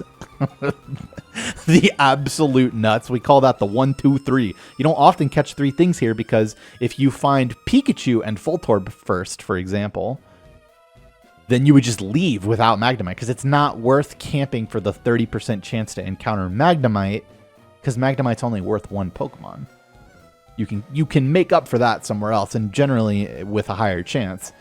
But we just got the 1, 2, 3 after that Safari Zone, which was admittedly slightly low on total catches, but very fast, and also has more fastness to come later on account of the Nidorino plus female Nidoran. And we also have a lot of rare candies available to us, 4 instead of the usual 3. You have 5 rare candies to use on Pokemon total. I'm skipping Mom Heal here? Is that what I'm doing? I'm max repelling. I should have done that in the fly menu because I want more steps to be encounterable in Cinnabar. You would actually not repel here if you didn't encounter a Tentacool on the way to Power Plant. You would delay the max repel to find one on the way down. That swimmer guy to the right there, if you missed him, he can go like left, and then like left again, I think, and hit you if you don't come in this little alcove here. It's actually possible to get hit by that guy. It's happened to me twice.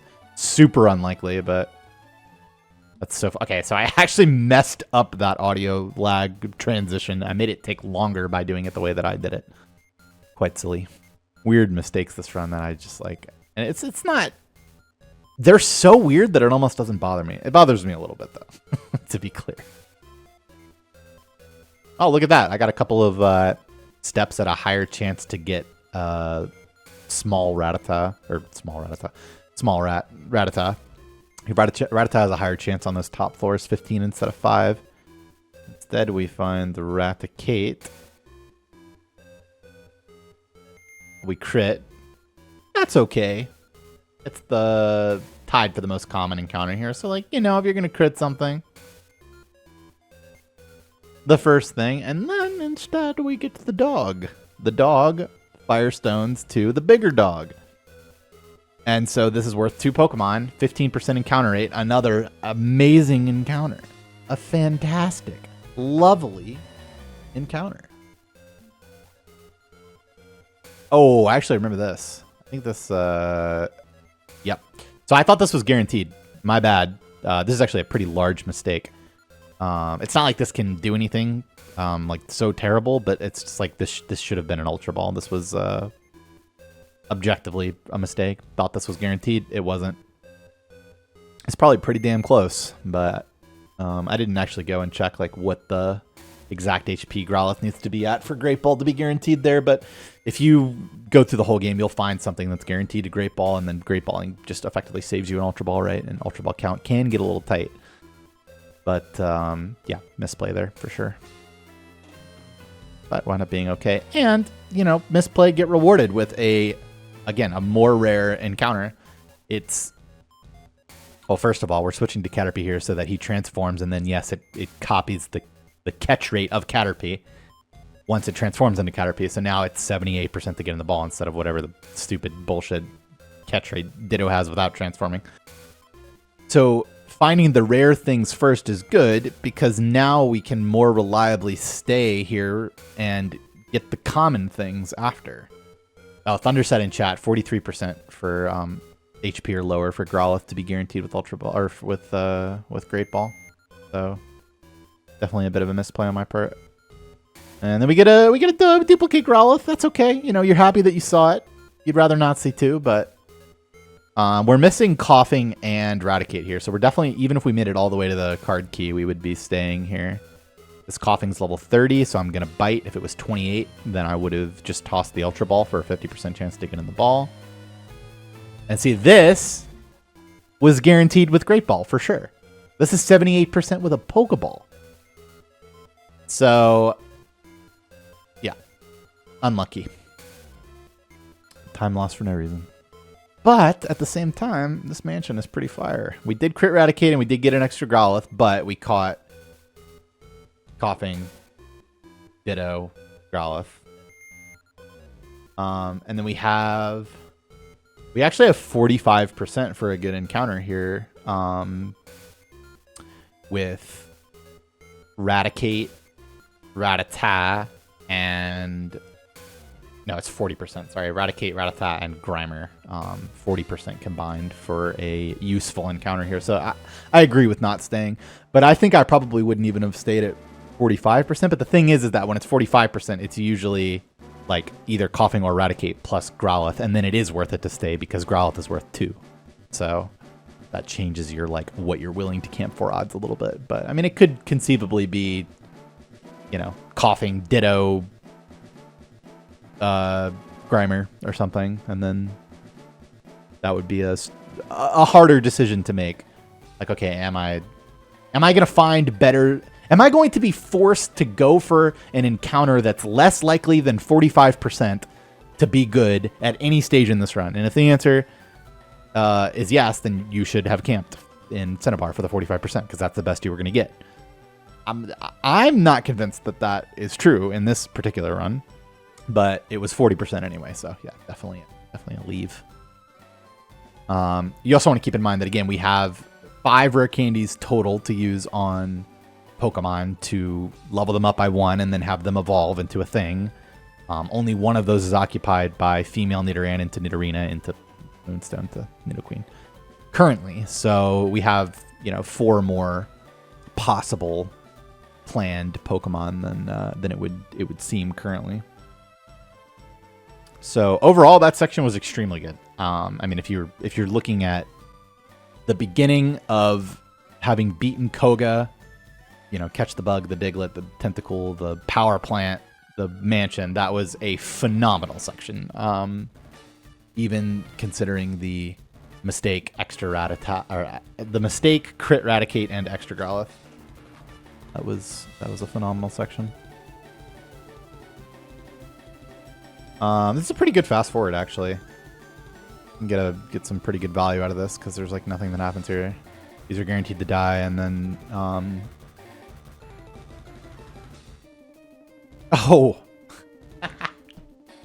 right. I guess there is something that can happen. I forgot about this. Oh no, that's funny. So I'm actually speed tied with Rapidash here, and then it uses Bounce, which I was told it's not supposed to do, or is like heavily discouraged from doing, but like I'm not so sure that's true. It's happened to me more than once that it bounced, but unfortunately I lost the speed tie and then also got Bounce. So now my Surf misses. And now here's the really crazy part, is that if I win this speed tie now, the Rapidash is still bounced. So it would also miss. So I could have gotten like looped here, and also Bounce has a 30% chance to paralyze. Thankfully, I also lost this speed tie and get the kill here. But I do end up getting paralyzed, which is this is just ridiculous. That's so unfortunate. What do you even do here? Probably just Paraheal, huh? I agree with my analysis of that situation. Takedown miss. Probably just want to crit now because my HP is fine. And takedown hit. Yeah, see, I was kind of going for take damage twice there and then wind up in Torrent. Like, make use of the fact that I have to use a turn on Paraheal, but takedown miss actually wound up not being good. So now we're probably just going to Super Potion for the next section. Yeah, I said nothing could happen there. Actually, a ton happened. No, normally, nothing should happen there. But I forgot about that nonsense. So, oh yeah, before we speed up, I'm 4 Pokemon ahead of PB at Blaine, which is worth 2 minutes and 40 seconds. So even before we account for the fact that I don't have to trade for female Nidoran later, it's just straight up ahead of PB now. Which is fucking insane, considering where we came from. And then world record is what, we're 3 Mons ahead for 2 minutes, so 1:40 behind world record. But world record is quite good at Blaine, and PB has like a terrible Blaine section. So we're still decently behind record, but record does not have female Nidoran, so it's actually less than it seems. More like a minute. And Record has some pretty bad time loss post game. So I'm thinking like, yeah, I'm totally fine right now.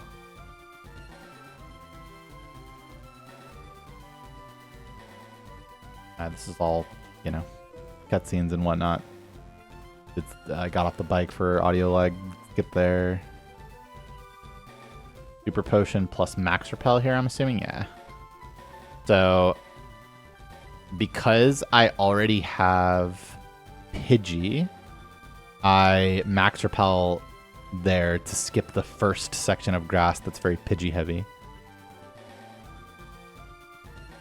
In favor of getting all of my encounters in the forest, which also has a higher chance for Venonat.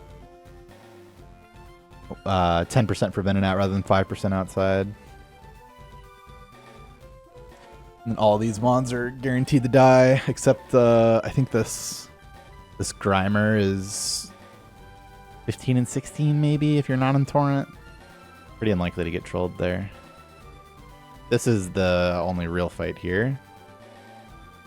Paxton. We super potioned to tank self-destruct HP, and then we're going to open the fight with going in the wrong direction in our bag to get that special. I don't know how I made that mistake. Get Sludge. That's okay. But ideally you get self-destruct there, and then you're in Torrent plus X special, and then this Muck's like 10 and 16 to die, or 11 and 16 to die, or something. Instead, we crit, and he dies. Fantastic, wonderful crit. It's not like, I mean, he can minimize and then sludge, poison, and start getting out of hand, but generally it's fine. More Ultra Ball purchasing. Money, oh so important in this run. I think I thought I was going to have enough money for max repel there, and then I realized I didn't. Fun mistakes. Oh, such weird little mistakes this run. Like I don't know that I've ever bonked that like to the right of before that double trainer. My whole life. At least we scrolled to the correct direction this time. Exact plus Blizzard is 93% to hit.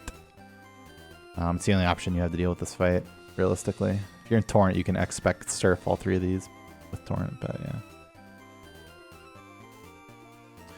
Okay, so this next section in the forest, we have Execute and we have Pidgey, so that's 15%, and then Hypno is 5%.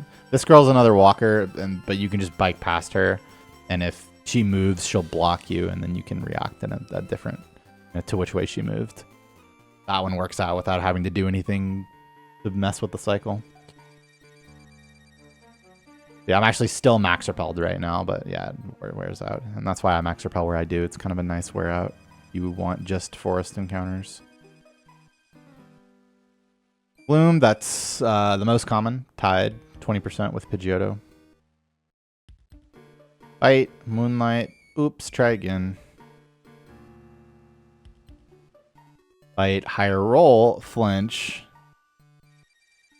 And yeah, dude, Gloom can be crazy troll. It can, like, let's say it puts you to sleep, and then you heal the sleep, and then it moonlights. Like, you just got nowhere and wasted a ton of time. Its catch rate is not great. I think it was maybe 62 from there. Could have been 78. I think I would say, like, I've never gotten an encounter in that spot before. Probably deserved that one, being the only mon that I already had. And then again, weird. Like, it's like just weird that I am turned early there. Exotic is fine. You can catch this guaranteed before in the water before Victory Road, but getting it now is just fine. It's actually kind of better to get it now because you can weaken it. What? What I say we were 80. How do I actually press left there? That's like I made the mistake and then I just like forgot and then pressed left to go into the wall. Oddish is good. That's so. What are we now? I was 80, so I'm 55 for a good encounter here. But right, because I'm so bad at doing. So it's 20 for Pidgeotto, 10 for Venonat, 10 for Drowsy, 5 for Venomoth.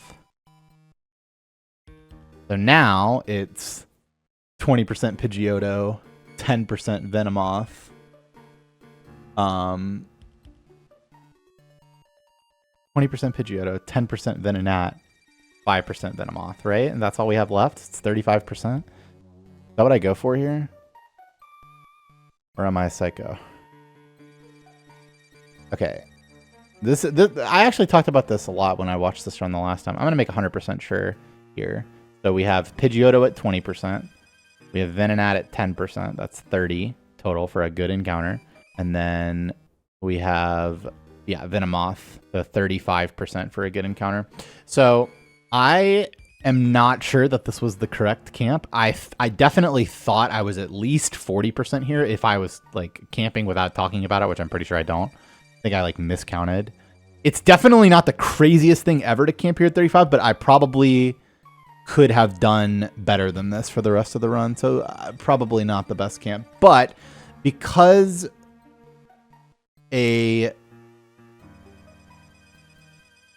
some of that was 10% for Venonat, it makes it more acceptable because if I get Venonat, it's worth 2, and then this is like the freest 60 ever. But, I mean, Pidgeotto was... or rather... Okay. The fact that Pidgeotto and Venonat are both worth 2 in this spot, because it's kind of unlikely that I'm going to get 4 Candy Pokes by the end of the run at this point. Because those are both worth 2, it makes that 35% like definitely a lot more reasonable of a camp, considering my spot in the run. Was it correct? I'm not sure. I'm not 100% sure. 35% is pretty low, but 2 doubles is quite valuable. So, not sure. Not sure about that one. Like, if you just look at my, like, remaining candies, then it seems like it's pretty easy to get to 60 from here. And so this was a bad camp. But if you look at what I've actually caught, I already have Ekans. I got Oddish and Gloom. I only have 1 Nido. I already caught my Tentacool. I already caught Zubat.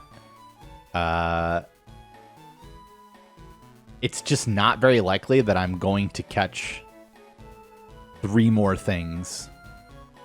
It's not completely crazy, but it's not that likely that I'll actually catch 3 things that need to be candy.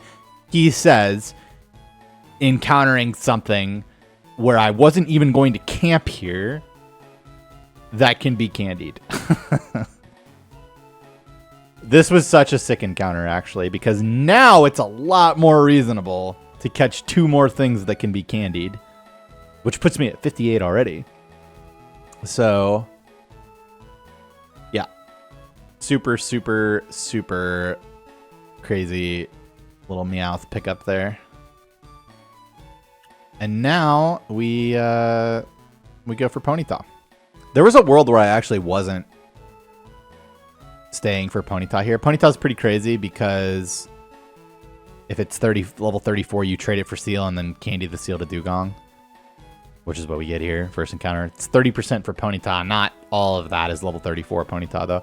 So it's funny that I'm talking about, like, I just did all that talking about how it's not that likely that I'll wind up catching 3 more Pokemon that need to be rare candied and then, like, immediately catch 2 more of them.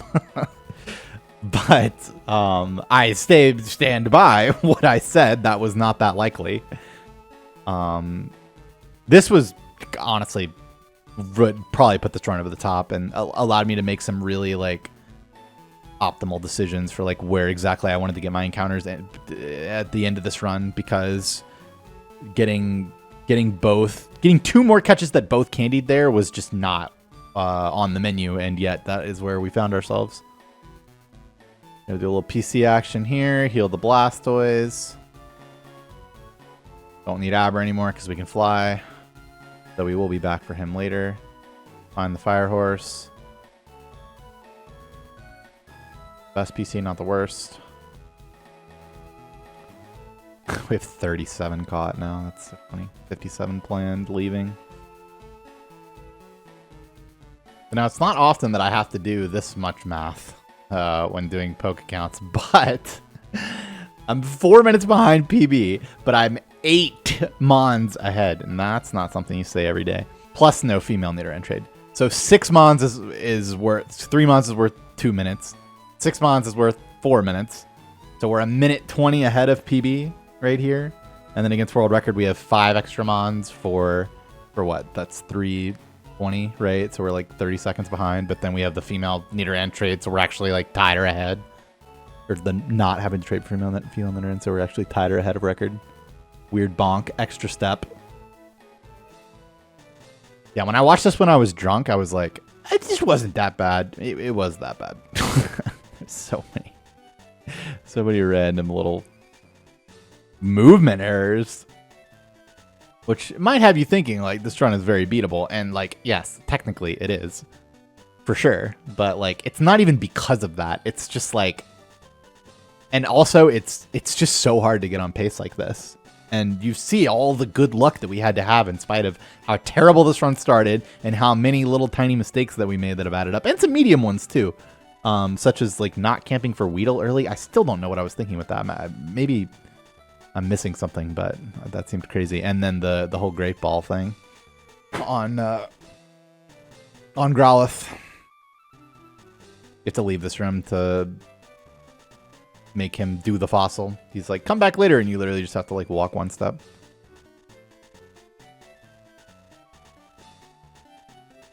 I guess I can speed this part up. Trading and stuff. It's actually not that much trading and evolving and stuff. Pretty usual. Well, I mean, okay, I guess it's plus an evolution for 34 trade. And then minus a trade because we don't have Venonat. We actually don't have Venonat, so we're not trading for Tangela.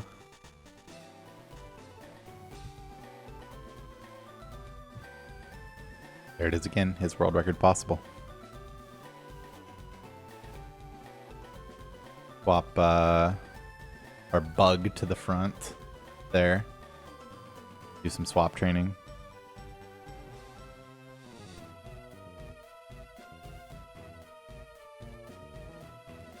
This is another spinner pass or walker pass setup. If he hasn't moved, you see he did move, but it wasn't down. If he hasn't moved down by the time that I open the menu here, then it's a safe pass. This guy we actually have to freeze because we're kind of limited in what is available to us. Forgot to evolve execute in the last menu. You would normally have that slot filled by Venomoth and then Venonat and then trade it. So that's why I like forgot that I had the extra thing, but I had another menu to do it in, so it didn't really matter.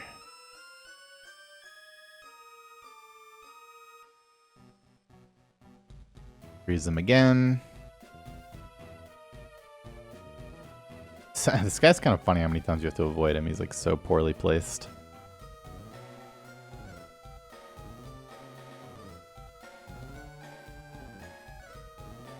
This is the first of 4 total fights. Not back-to-back, but first of 4 total fights where we lead with the bug because it's inconsequential to do so, and then the XP split evolves it. In fact, the damage that you take from having done that is actually valuable because like you do need to heal your HP, and you also need to heal your PP, so you take the PC But you also want to take all that damage and get back in Torrent again, like as soon as possible. So, yeah, extra turn from Pidgeot actually helps rather than hurts for the swap train, so.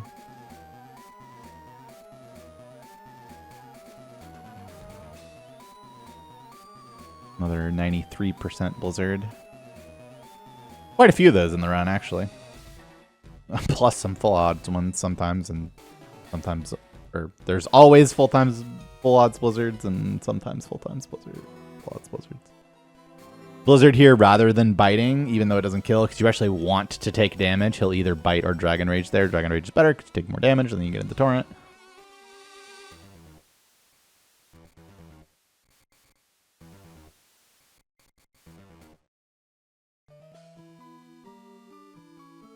And then don't forget Lapras. I've done it before. Free Pokemon.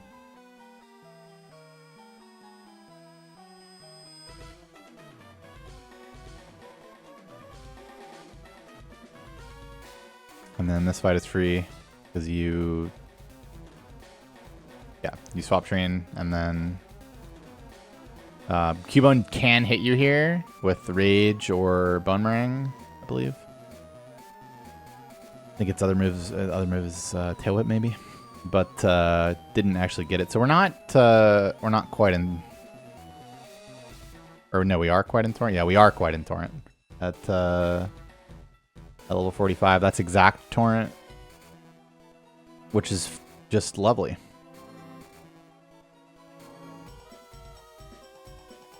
And now we don't have to... Well, first of all, I can Water Pulse this Drowsy Saving a Surf, which generally doesn't matter. But now I don't have to act special on Giovanni. I can just go. And you kind of need to find Torrent for Sabrina. There's quite a few ways to do that. You can even evolve your bug on Sabrina if you need to. Tries freaking out. Mark Lapras. Glitch Blastoise back to the front. And then, yeah. You would lead X Special here if you weren't in Torrent. Because Nidoqueen and Kangaskhan don't die. Kangaskhan's still a range. It's like 13 and 16 or something. Maybe it's 11 and 16 actually in this game. It's not great. It's annoying, but it's not worth X Specialing just for that when you can just get the range. You're also tanky enough now to where he's doing like non-threatening damage. I think I might even tank Mega Punch critical sometimes from here. But he doesn't have AI to use it in the first place. Miss the range, get Rage. So that actually helped because I was popping out of Torrent at 46. And now I don't. I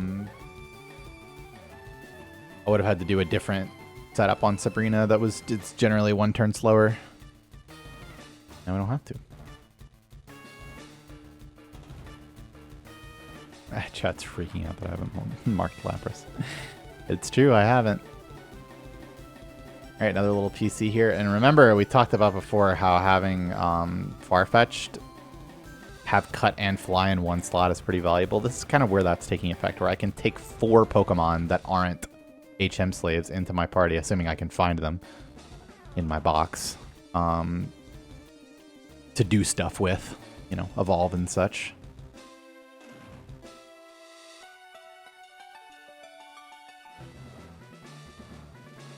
Is this run still going due to Pokemon caught? That's right. Fair derper. That's technically another drink if you're playing along.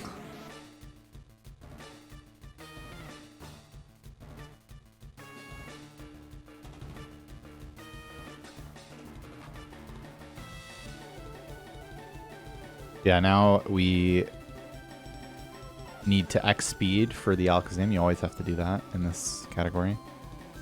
And the major reason that I bought a full heal when I bought all that second set of Ultra Balls is for this Psybeam, because if that confuses you, you're just kind of cooked, because you need Torrent to kill this thing. You'd have to heal and then X special. Or you'd have to full restore and then X special, and then you don't have torrent for any of the next section, which is manageable in this category as opposed to any %, but yeah. The full heal also gets some use for other statuses that you can get later. It's closer to your X items than para heal is generally. Or awakening. And then this is where we would go bike right above the guardhouse, and then right there is the Nidoran trade, male for female, which you're almost always doing.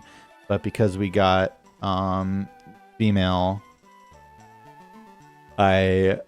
it's funny, I got female and not male. I don't have to do that trade and wind up with 5 total Nidos.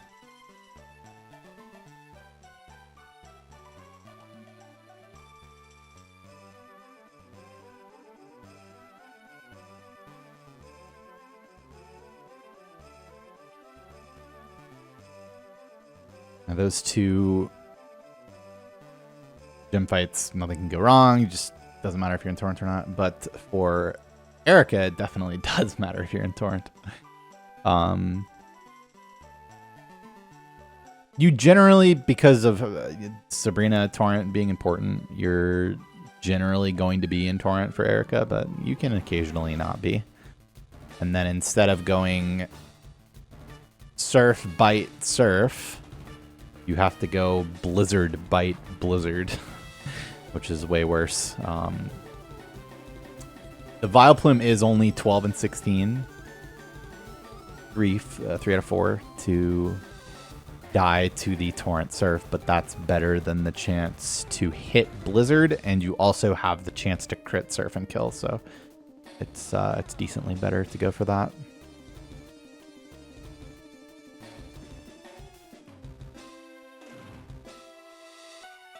And we do wind up getting it.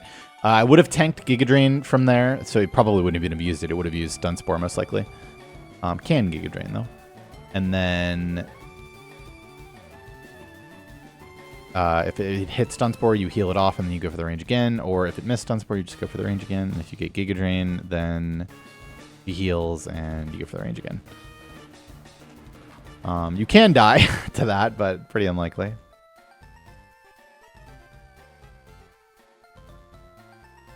And then Erika is the gym leader that allows you to use strength out of battle, so. Need to come back for Warden's Teeth, turn in strength, and then get this rare candy. Speed this up, it's just a ton of evolving. Occasionally you don't do it all here, but yeah, you're almost always just mega evolving. Now you remember I talked about the tower elixir earlier. I now don't have to pick up a slower elixir later because I just opted to heal to full and then max elixir here because you can skip that elixir if you have torrent for the whole thing, but I didn't have safe torrent.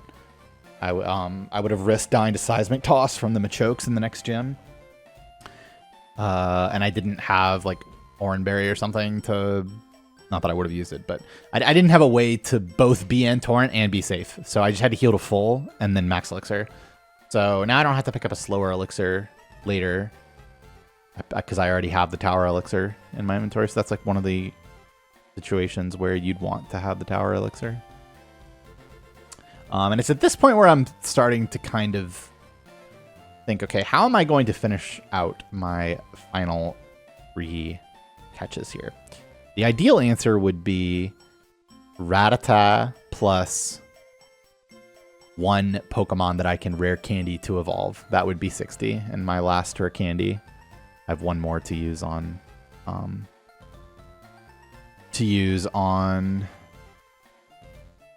Pokemon to evolve. Okay. But the problem is that because I've already caught Psyduck in the forest,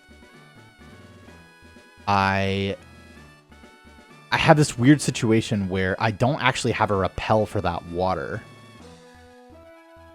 And so I have to make like a weird decision where I actually wind up skipping Route 23 here, which is the one after Viridian Rival. on the way. It's on the path to Victory Road. You will almost always go for a catch there. But if I want to catch something on Route 23 this run, then I have to risk encounters all through the water. Now, it's not that likely to get like more than one, but you can wind up with 4 there easily.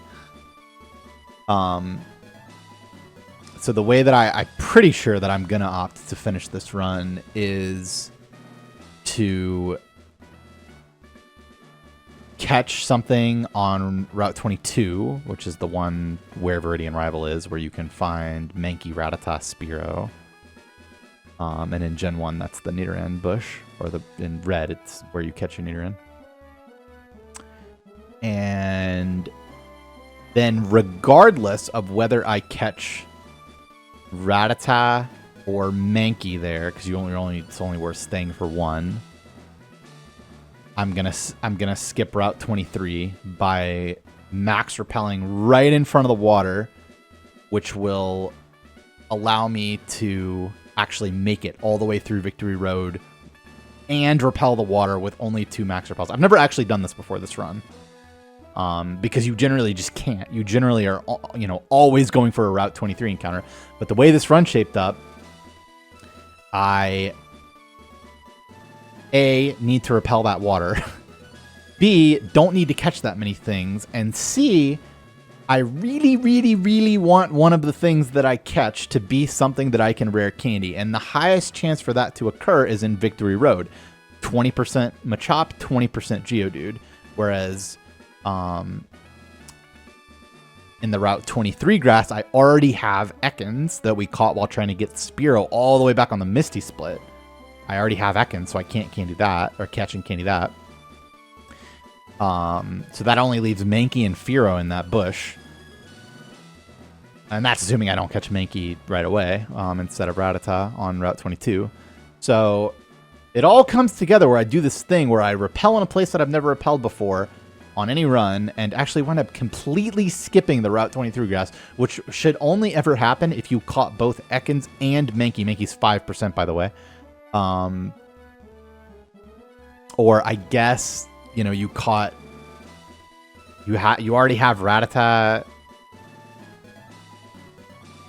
Or you don't have Rattata, and then going for it, you get Mankey on Route 22, and you already caught Ekans early, and then it's like, okay, well, now I'm not camping for just Fearow, but you're almost always going for an encounter on Route 23. Almost always. And I just worked it out to where I was like, yeah, I think that's not the move. While that was happening, we swap trained our second bug. And yep, now we do Giovanni, and this fight is completely free because you outspeed everything and one-shot it all, even if you're not in Torrent.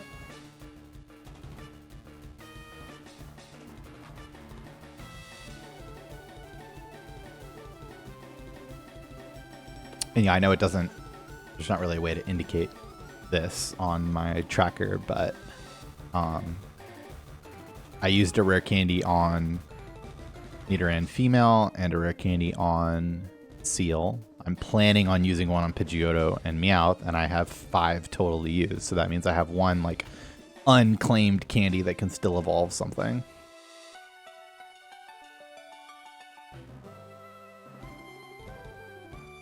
And yeah, I mean 6 Mons ahead of PB.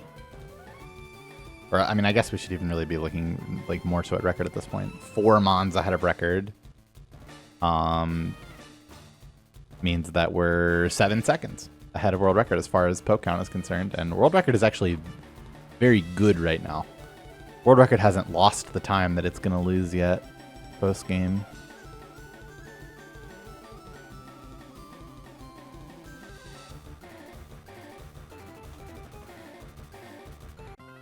So this, it all came together, and my catch sections were really good, and now this run is just like straight up pace ahead of world record, accounting for all the Mons.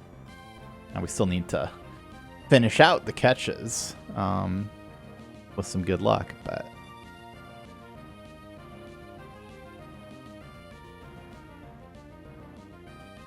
If you miss this blizzard, you just die. Most of the time. It's possible to be at full HP and then set up and have a defense nature combination that actually tanks the Razor Leaf there, but generally speaking, if you're 7% to just die there, because you can't even revive your way out of that one since you did all your setup on Pidgeot. Now you're reviving into a Venusaur that is just Razor Leafing you and such. So yeah, you cannot miss that blizzard. X speed on Gyarados because we're in Torrent, and now Torrent, X-Spec, Rain, Surf just kills this. Multipliers are fun. And then yeah, you need to X speed for Alakazam once again. That Gyarados isn't always gonna Rain Dance. It'll Hydro Pump sometimes. But I believe I was tanking 2 Hydro Pumps there.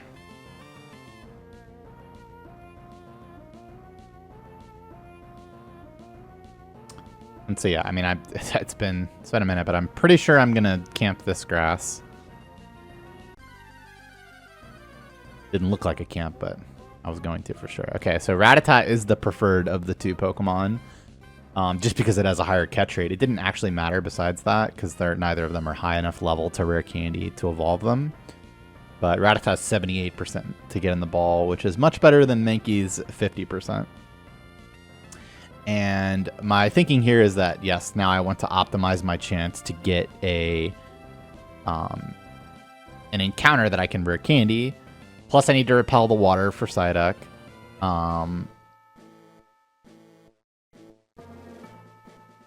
And if I catch something in Victory Road, I will still have a higher chance of getting a good encounter than I would have if I stayed there.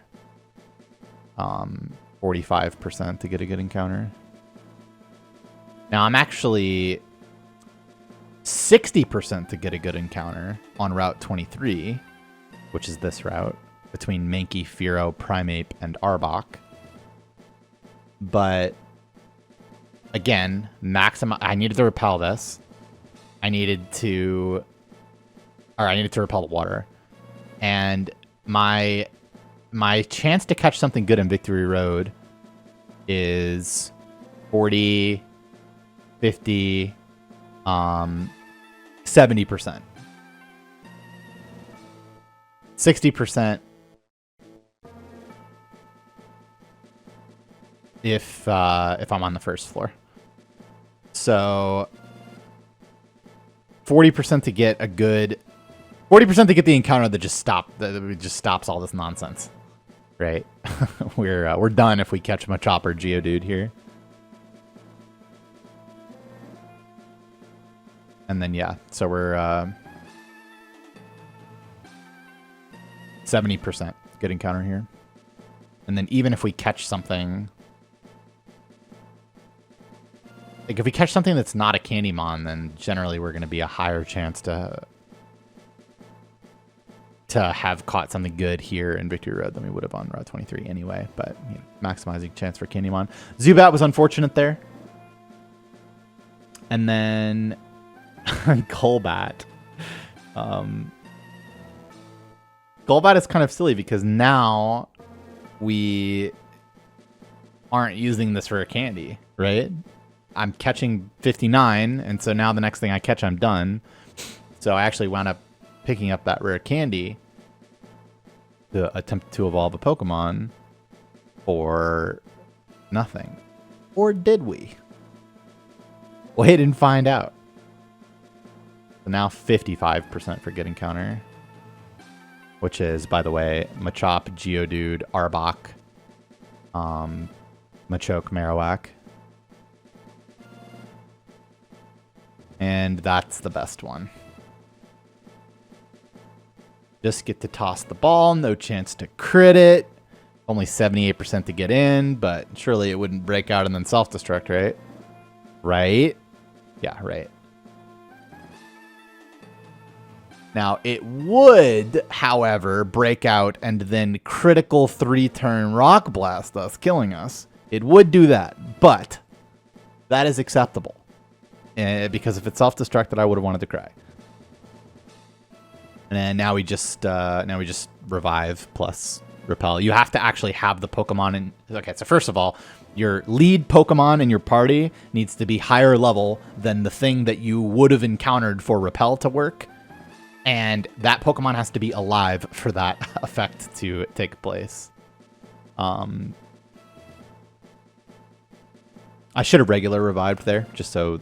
Because first of all, the max revive has value later. Or it can have value later.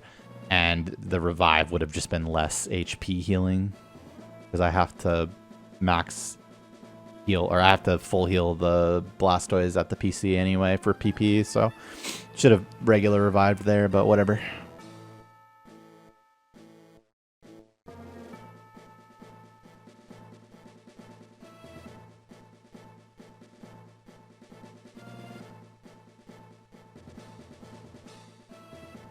Now it's time for our PC management. We gotta actually find these 4 Pokemon that I need to evolve. Like, oh god, I can't find anything.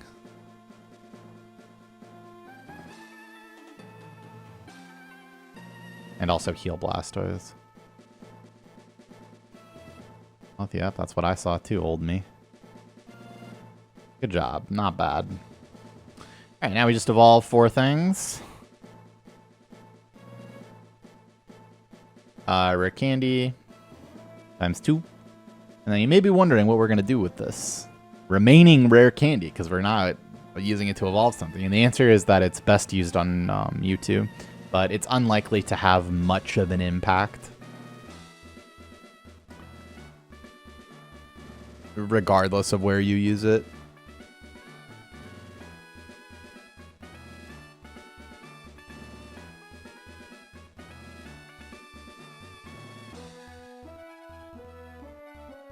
Alright, so now we need to take our boys back in. That didn't make it. Abra at the bottom, same reason as before. This is a new strat. Take Omanyte. Well, it's new to me anyway.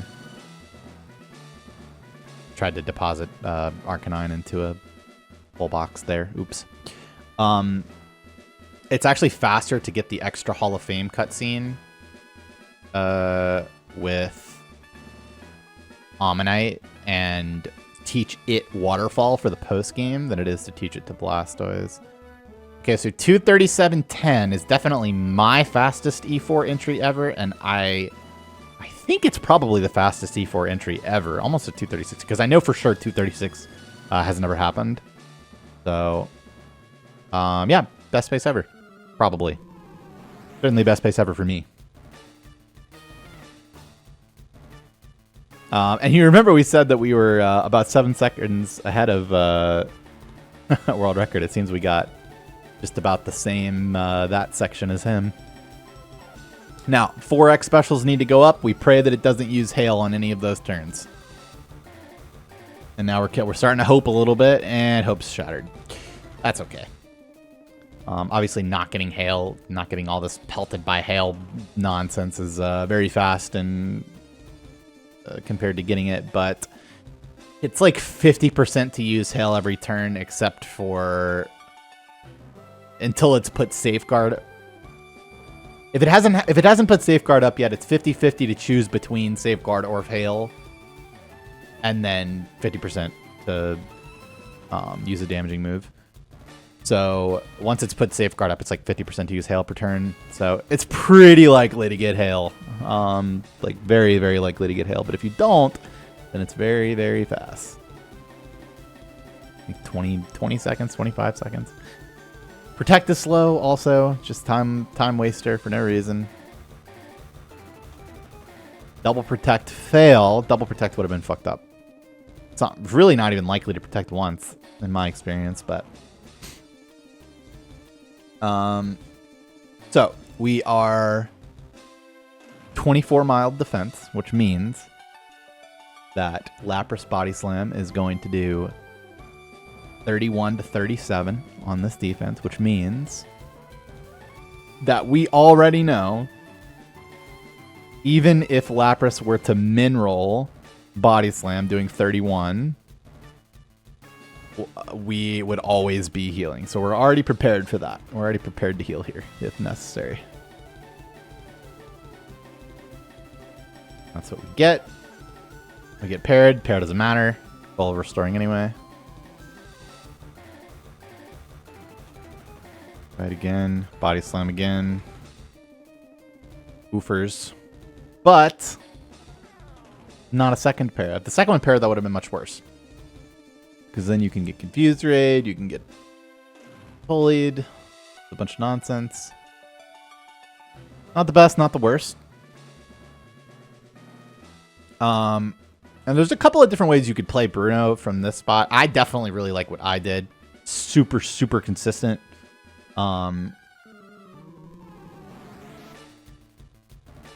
You could go for like a guard spec strat, try to get Rock Tomb every turn, but it's just really inconsistent to do that, and you can find yourself in a situation where you're like actually fucked if you do that. So I just opt for the turn 1 full restore.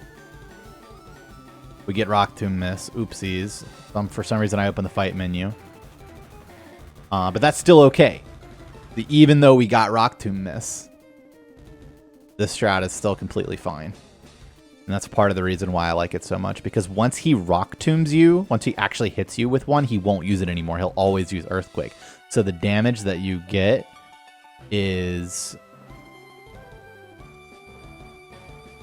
a lot more consistent than if you go for guard spec first, because then if he Rock Tombs you, he doesn't get the speed drop and he can keep Rock Tombing. So you see me flail a little bit through the menu there because I'm trying to figure out like what the correct order to do things in to make sure that I wind up in Torrent at +1 spec and then quote unquote +1 speed. Actually +0 speed because I had already been Rock Tombed. So Rock Tomb, speed drop, and then neutralize it, and then you outspeed everything anyway. So I think that I made the correct decision in this spot. I really am a fan of the full restore strat there, even though it's faster to get good luck and to do the other strat.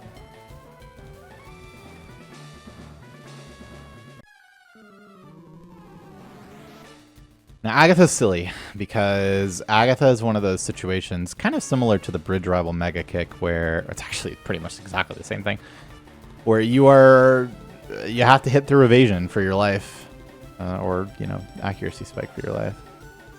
And so here, I'm 75% to hit with Surf and win the fight. It's over if I hit the Surf, because I have spec and speed set up and I'm in Torrent. This Shadow Punch is doing 28 to 34. So we're going to call that average of, what, 32? So if I Super Potion here, I would be at 67. Take 32. I'm quite likely to tank 2 Shadow Punches from here and still be in Torrent. She's guaranteed to Shadow Punch on this turn because I'm dead to it. So I'm getting Shadow Punch no matter what. I Super Potion here. Now I'm at 67. And I would only die to highest roll plus second highest roll Shadow Punch if I were to Super Potion. So I actually think I should have Super Potioned here. I don't. I just go. But considering the pace, considering how much time there is to save on record later, I think it was fine to Super Potion there. Which then leaves me alive, and then if I miss, then I'm often getting double team, and then I get another chance to hit a 60% accurate Surf rather than a 75% accurate Surf. So yeah, probably correct to Super Potion there, assuming that your goal is world record by 1 second. But definitely not crazy to do what I did either. And the other thing is that I didn't have enough time to think about all that, right? I wasn't actively aware that if I Super Potioned, I was only dead to highest roll plus second highest roll. I was just thinking like, I'm mild, I have kind of low defense, because I'm mild, and I might die to 2 Shadow Punches, which is correct. I could have died to 2 Shadow Punches. It just was very, very unlikely. And then obviously, you know, a super potion, get Shadow Punch crit, you want to cry. Like, you could have just gone and saved your life, so that's something to consider also. But yeah, actually, good Agatha in the end.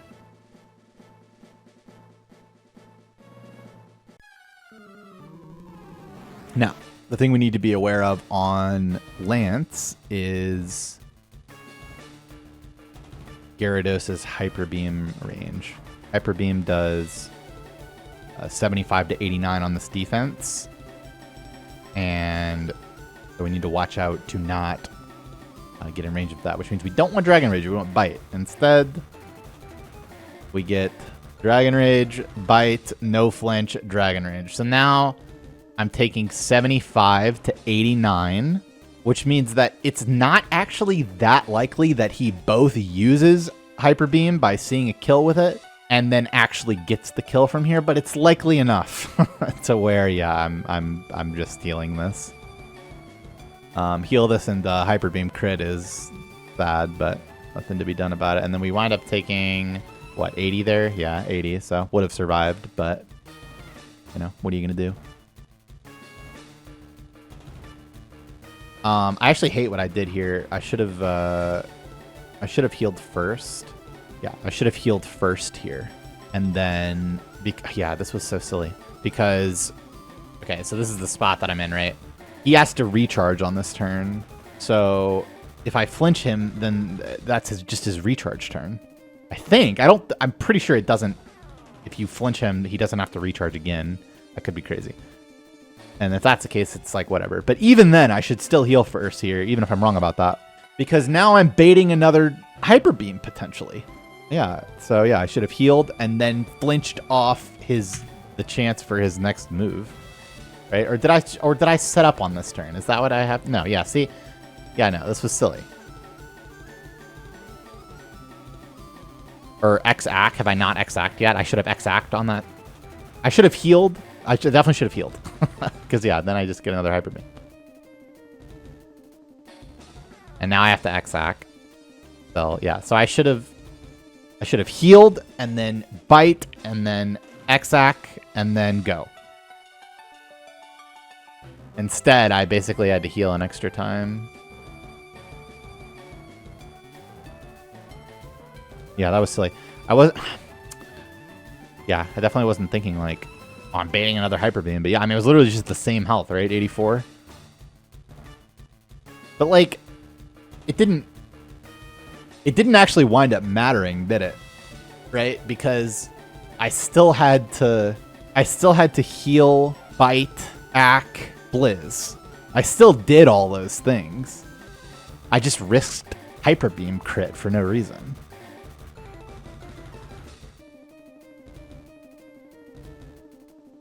But, yeah.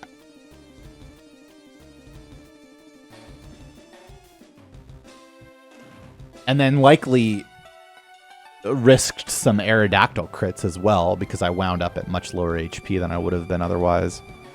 And then again, I'm pretty sure missed a chance to flinch one of his damaging moves off.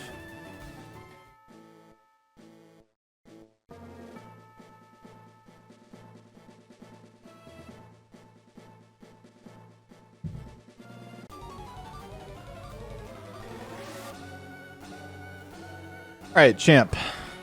I've lost one of my best runs ever to this fight. Getting crit. Guard spec to play around the likely sand attacks.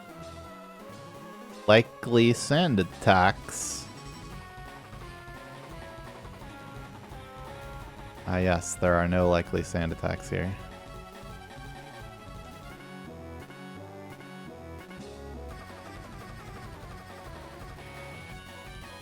That's okay. We wound up with +2 and Torrent. So now we just have to change our strategy a bit. We would normally go to +3 there. But +2 and Torrent works too. First we X-Act. This Venusaur has no moves that can kill you other than Solar Beam, LOL. And then Blizzard for your life. Easy. So now we're going to have to heal again. Because we got Aerial Ace spam as a mild Squirtle. but that's okay.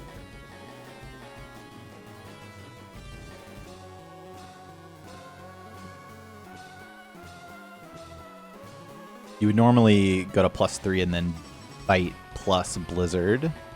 +3 special and bite plus blizzard on the Gyarados. But because we're +2, you actually have to go blizz, which has the upside of critting being good. Instead of critting, putting it into heal range. But you also lose the chance to flinch. And yeah, because I am mild, I believe I'm probably dead to E-Speed crit here. What is E-Speed damage on 24 miles? 41 to 49. Yeah, definitely dead to E-Speed crit. Didn't happen this time. That would have been tragic. But yeah, a lot of chances to get crit and die in the C4. And we made it 9 seconds behind record. That has, he's got a lot of good and a lot of bad in his post game. So feeling pretty good right now, actually. Feeling like we're more likely than not to, well, at least have the pace to get world record. There's always things that can kill you. But so, I never actually, you know, went through and explained what is FireRed round 2 at the beginning of this run. I probably should have done that, but, you know, I try to say as much as I can. Sometimes I miss the correct order of things, but this is the round 2 part. Okay. Oak says, "Oh, you caught 60 Pokemon," and then he gives you the National Dex.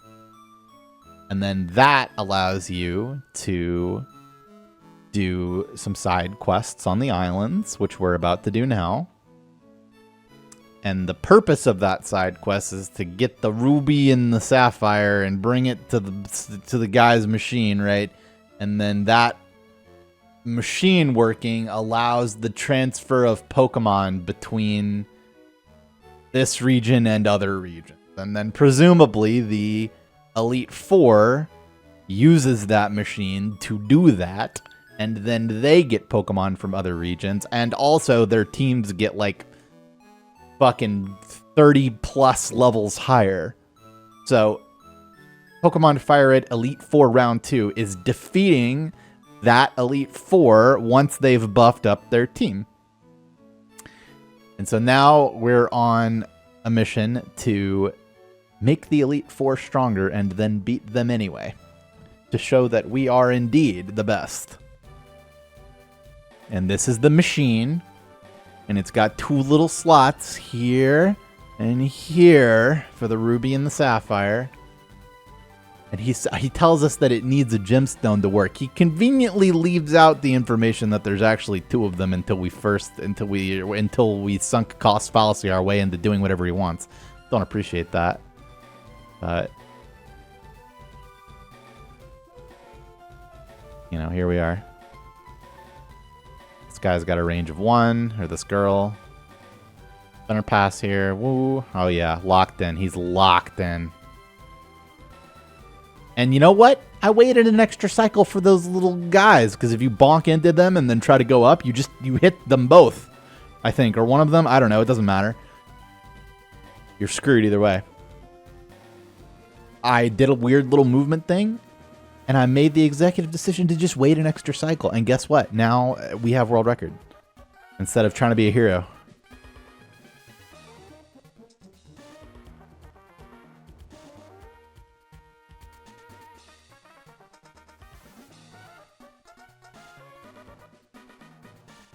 Rattata and Raticate have quick attack. It's kind of annoying if they use it, because then you don't get the I did good execution and got a gold split thing, but that's okay. I actually found out on a run pretty recently before this one that this Raticate is actually a 15 and 16 range with 30 special attack. I actually missed it. I have done a ton of runs of this category and did not know that for so long.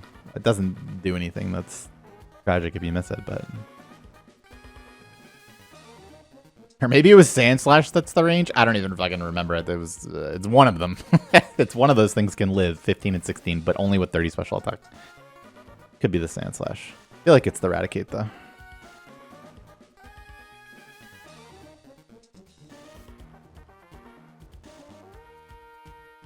These boulder pushes are a little sketchy, and you see me really play that one safe. I was extremely aggressively safe.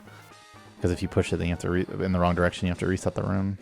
Actually push that boulder an extra time than was necessary, so maybe it was good that I extra took my time. I'm a bit nervous at this point. Decently, I actually keep up with post-game practice pretty well when I'm grinding round 2, though.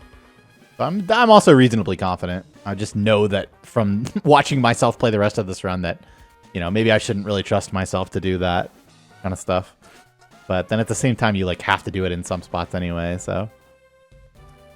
And then we got the ruby, and then we return the ruby. And then he sticks it in there, and then ... Yeah, he discovered, since we got the ruby, that he needs another one. Mm-hmm.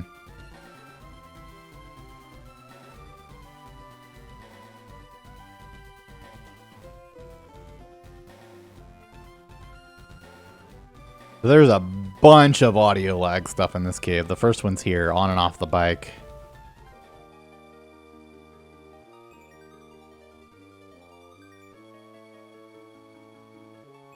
And here.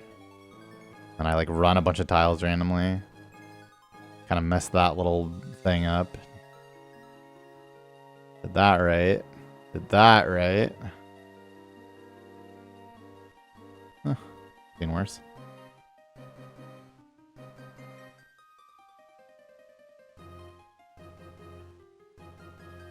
And then we teach Waterfall to Ammonite, and that's faster because it just learns it instantly instead of having to teach over a move. Equip our Lumberry. Very important.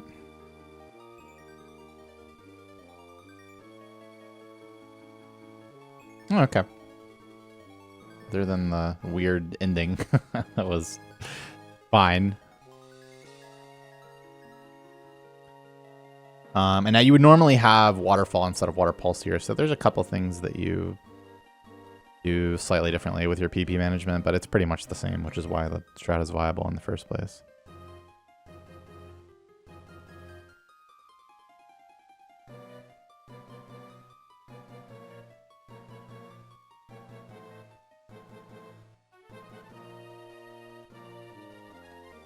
Aber getting some more use post-game. Teleporting instead of flying slightly faster. There's actually quite a big teleport reason that Aber's in the party in the first place.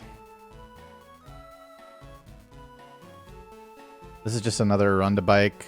So it gets a little sketchy because, so yeah, you react to that. Yeah, okay. So there's different types of spinners. They can spin on different cycles. Basically, this guy is the type that you can react to. So you just wait and then react and then get off the bike, run to this tile to force him to look up, get on the bike within whatever number of frames, and then go past him. It's not actually that hard, but it can be a little nerve-wracking at this stage of the run. This one's actually a little more cool. I like this setup a lot. But I get off the bike here. So we need to get past these two guys. And then we run and then get on the bike and then repel wears out and then go down. And then if you've done this correctly, this guy's always facing left. And regardless of whether this guy's facing left or right, I'm going to open the bag to re-put on my repel, freezing him for 32 frames. And it takes, basically you have exactly enough frames to go like this around him before he can spin. Or if he's facing right, then you just go like this. So this is a nice setup to get past these guys. You would oftentimes have to wait for this guy to turn before you could open the bag. Before we did this setup. More audio lag stuff here, getting on and off the bike.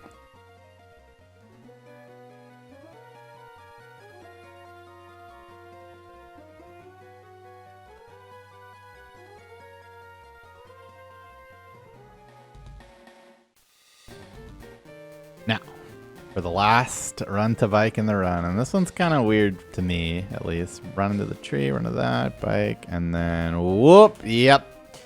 See, I'm pretty sure, actually looking at this, that it was safe.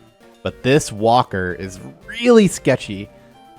It's, I'm not convinced that, I'm actually not 100% sure that this was, like, she would have blocked me if she moved again. I think she would have. Because, like, if she goes up, she doesn't hit me. If she goes left, she blocks me. So, like, I was probably fine to pass here. But she moved, and then I was just like, nope, I'm freezing you and going. And you know what? I couldn't be happier about that decision, especially with how quickly I had to make it. I saw her move, and I was like, nope, absolutely not.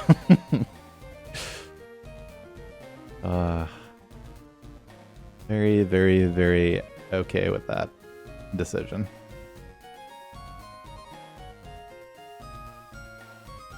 I think this wheezing is straight up 8 and 60, 50 to die, plus crit chance. So good to get it. You can get smoke screen, you can get sludge poison and have your lumberry taken. Also, it's just slow.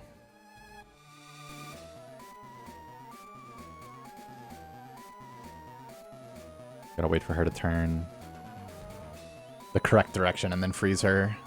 Same with this guy twice. Good spinner RNG. You can lose quite a bit of time there to him just not wanting to turn. ×2. Alright, the beginning of the gauntlet, that is the reason that we pick up Lumberry. You know, if you pick up and equip a Lumberry, there's gonna be some potential shenanigans. Bite because flinch is good and you actually do need to save surf PP, and we lose our Lumberry instantly, which is never what you want.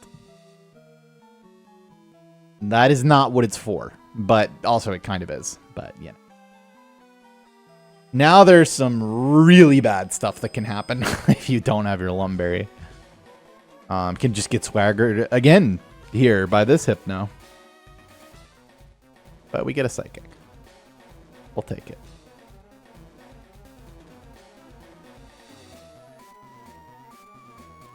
Chat says you can only crit him when you want to catch him. So true. I've crit so many Hypnos on good runs. This fight is weird. Surf. X special Surf. Rock Tomb crit, that's okay. Now, here's the scary one. And I've lost, oh god, I've lost so many runs to this. More than is fair. Full odds Blizzard. And that thing has Sleep Powder, Stun Spore, Giga Drain for half your health or more.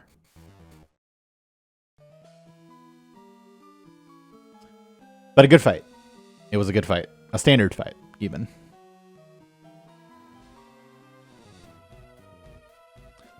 Now, I don't know exactly how much damage Wheezing does with Thunderbolt here in my head, and I don't even have it in my notes. But I'm absolutely positive that the answer is not 72 or more. So, that being said, that we should be safe here. That also being said, this Wheezing can just press Explosion, and it's kind of very troll, but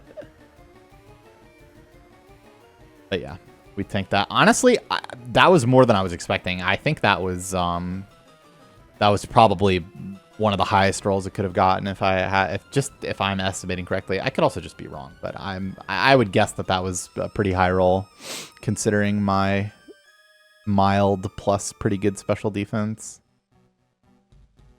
For some reason I split there. Kind of funny. I was a little excited. And this fight is free. If you have less than, I think, 23 speed, you can either be speed tied or slower than this Electrode. But we're not, so. I wanted to save one Surf there so that I could do some. Because now I'm using. Yeah, I'm gonna have one Surf remaining now. I wanted to leave one Surf available on Blastoise in case I needed to do some Mewtwo dies, revive Blastoise. Or like Mewtwo dies, send in Blastoise, clean up the thing you died to, send a Mewtwo back in, shenanigans. There's some strats that you need Blastoise for if you die with Mewtwo, specifically on Champ 2. You know how I feel about Champ 2. 138 ahead of PB. PB gets a very good Lorelei 2 split, though.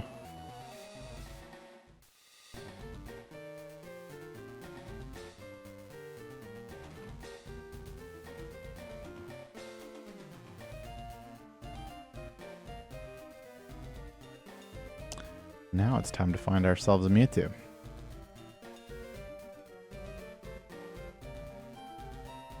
So here's the unfortunate part about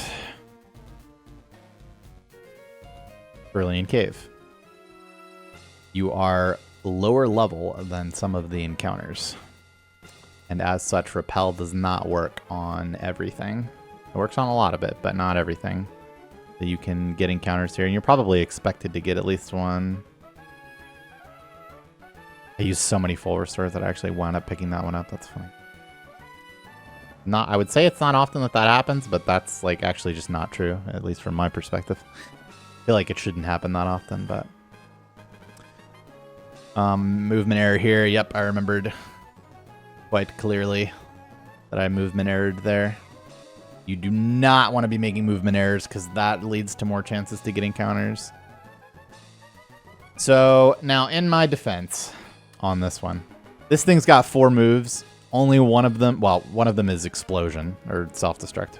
And there's only one move that it has that hits you for damage, and that is Swift.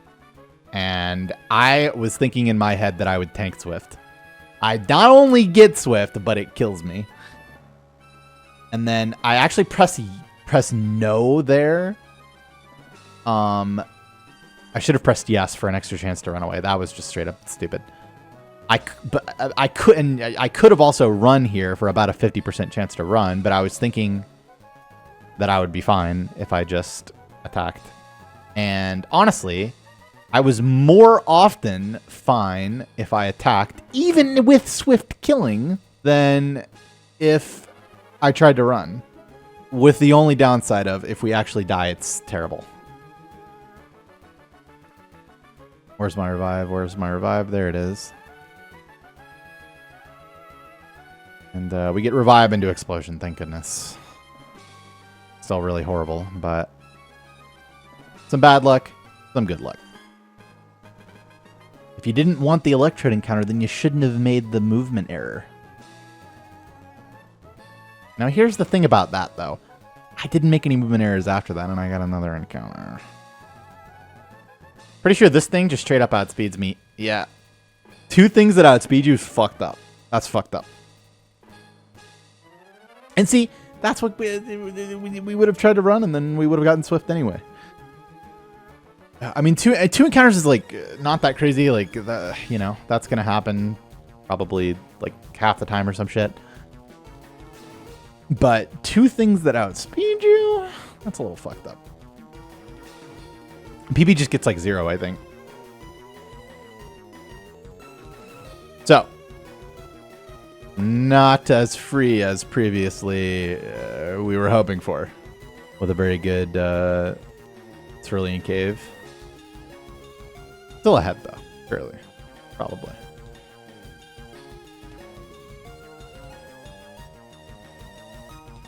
Great candy on you too. Okay, that line. Absolutely horrible attack.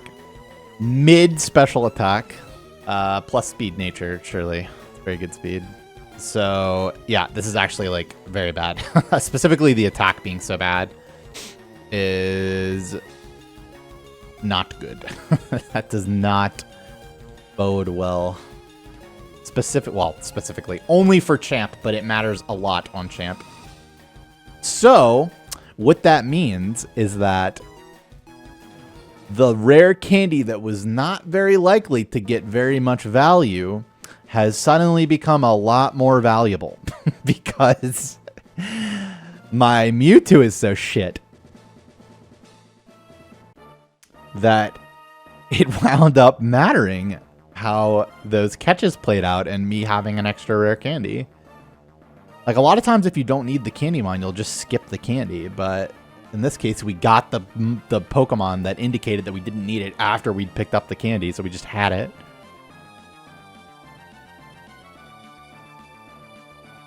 But yeah, I don't know. I mean, I shouldn't say that this Mewtwo is like absolute shit, because it does have like just good enough attack, special attack to like kind of get everything.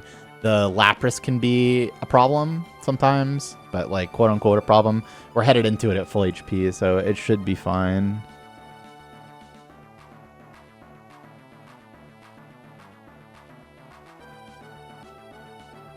That was a really, really, really, really good Surf Psychic roll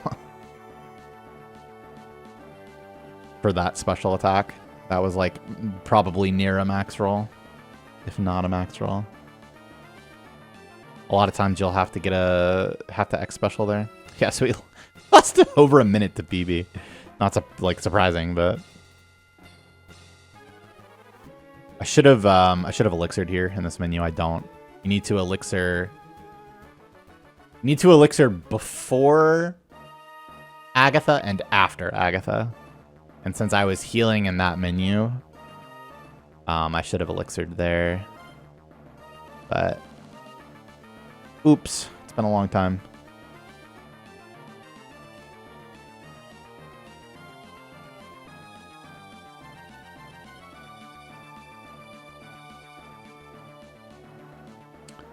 Obviously, good Fire Blast luck. Gotta hit 4 of them. Generally, you have 5 to hit, but I mean, we could have elixired there to have more.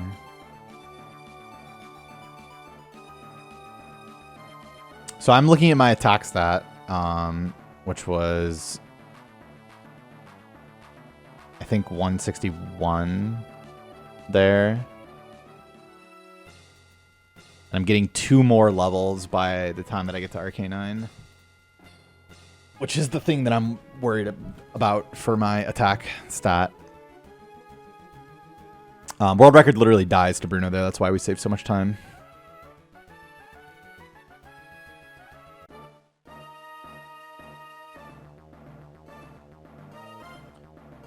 Agatha's pretty free, especially if you're full HP like this.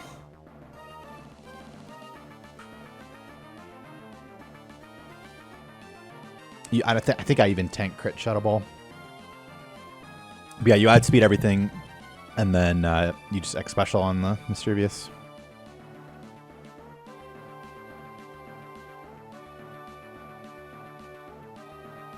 And then I think it always Shadow Balls. I've never seen it do anything else. And yeah, I definitely would have tanked crit.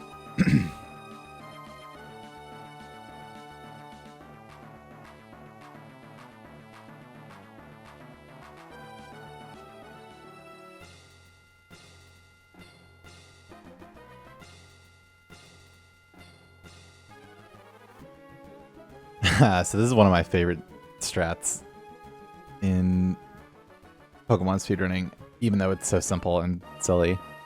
It's just funny that it works like this, and it's funny that you get value out of a move like this in speedrunning. The strat is press the safeguard button. And most of the time, you're going to get Thunder Wave forever. Now, not always. My PB gets some Dragon Dance and shit starts getting scary really quick. But we get the more standard fight here. I would still outspeed after a Dragon Dance on this turn, so. And then you just win at +3. There's some shenanigans where you'll go +2 sometimes, if you have really good special attack, but other than that, yeah. And that's kind of like, Mewtwo's can be really bad, but like even if they're really good, you don't really get anything extra because Mewtwo's already so good. Like, if you have literally perfect special attack, you're like 4 and 16 to kill Mischievous with no X special, but like that's not worth going for. You only have to set up 2 X specials on this fight instead of 3, but like that's about it. And then you 2-shot the Lapras always. But like middling special attack like this got it anyway, so. Oh yeah, I forgot to check my level 73 attack. This isn't a perfect indication, but I did want to look. No, it was just on screen. Use the frame button. 164. Okay, so this it may have been slightly different with EBs, but this is the attack I would have had without the rare candy for Arcanine. So 164 attack is 6 and 16, so 41%. 6 and 16 to kill the Arcanine with 1 Sandstorm hit, or 10 and 16 to kill with 2 Sandstorm hits. But the problem with 2 Sandstorm hits is that you die sometimes if you get that outcome. But with what we're gonna have, which is probably +3 on that, it goes to 8 and 16 to kill with 1 Sandstorm, or 13 and 16 to kill with 2 Sandstorm hits. If you don't kill with 2 Sandstorm hits, you're fucked. You're fucked. So the rare candy made a sizable difference in my attack in this situation. It gave me decently better odds to make it through this. And it's pretty tight going into the last split. There was some talk of maybe switching to the old Calm Mind strats for this fight, but like I just absolutely did not have enough time to mess with that.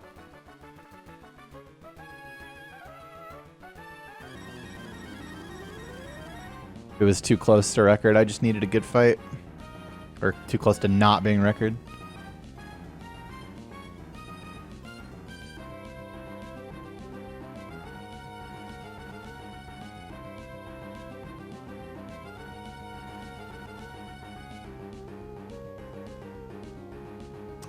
Was Heracross guaranteed there? Probably. You can have bad enough special attack that it doesn't die.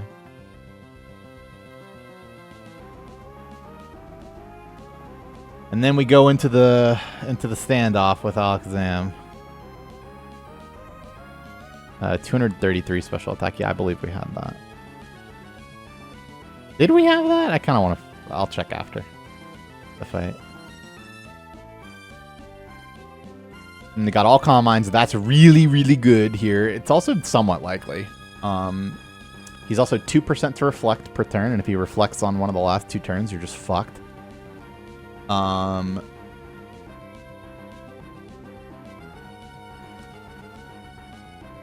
But the fact that we're full HP here is really good, because that means we can stomach an Arcanine hit if we don't kill him in the first Earthquake before Sandstorm, which is likely. Or it might even be just like almost guaranteed that it lives before.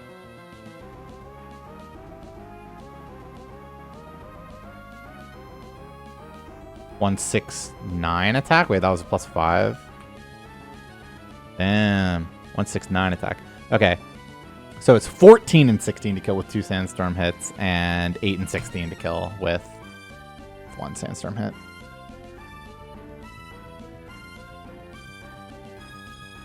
Up from, you know, what would have been like 6 and 12. But even then, you know, like, while it did make a difference, and, you know, if I got the same exact damage roll with less attack, I think it doesn't die, but it's just kind of crazy that the rare candy probably got value on this run, since it's so unlikely to even have it be used on Mewtwo in the first place. So yeah, this is the big, you know, this is the big one. 8 and 16 to die. We actually miss it, but that being said, it's gonna die to the second Sandstorm hit. Yeah, if this survives the sandstorm hit, then he heals, and you're just cooked.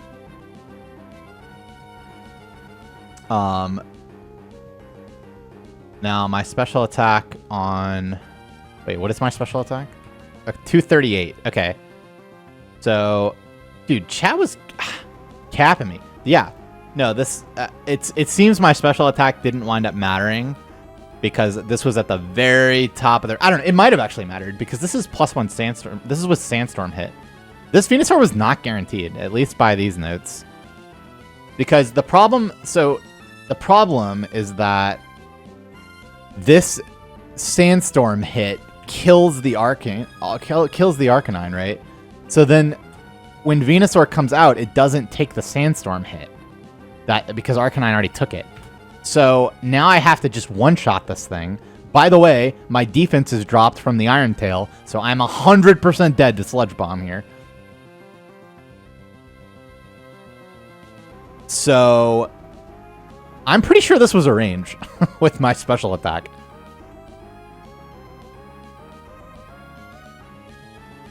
Because I didn't have sandstorm damage to fall back on. Since I was just dead. Or I guess...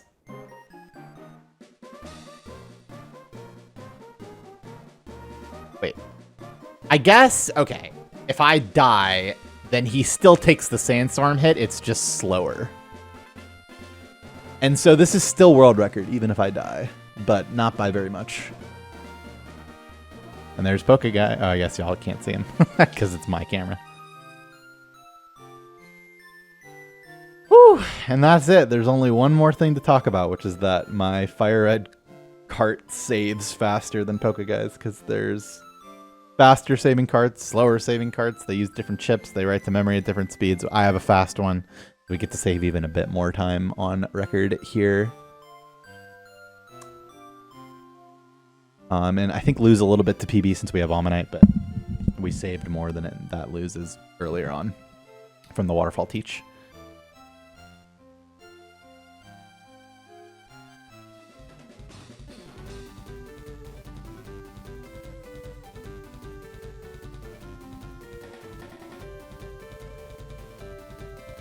And that's that.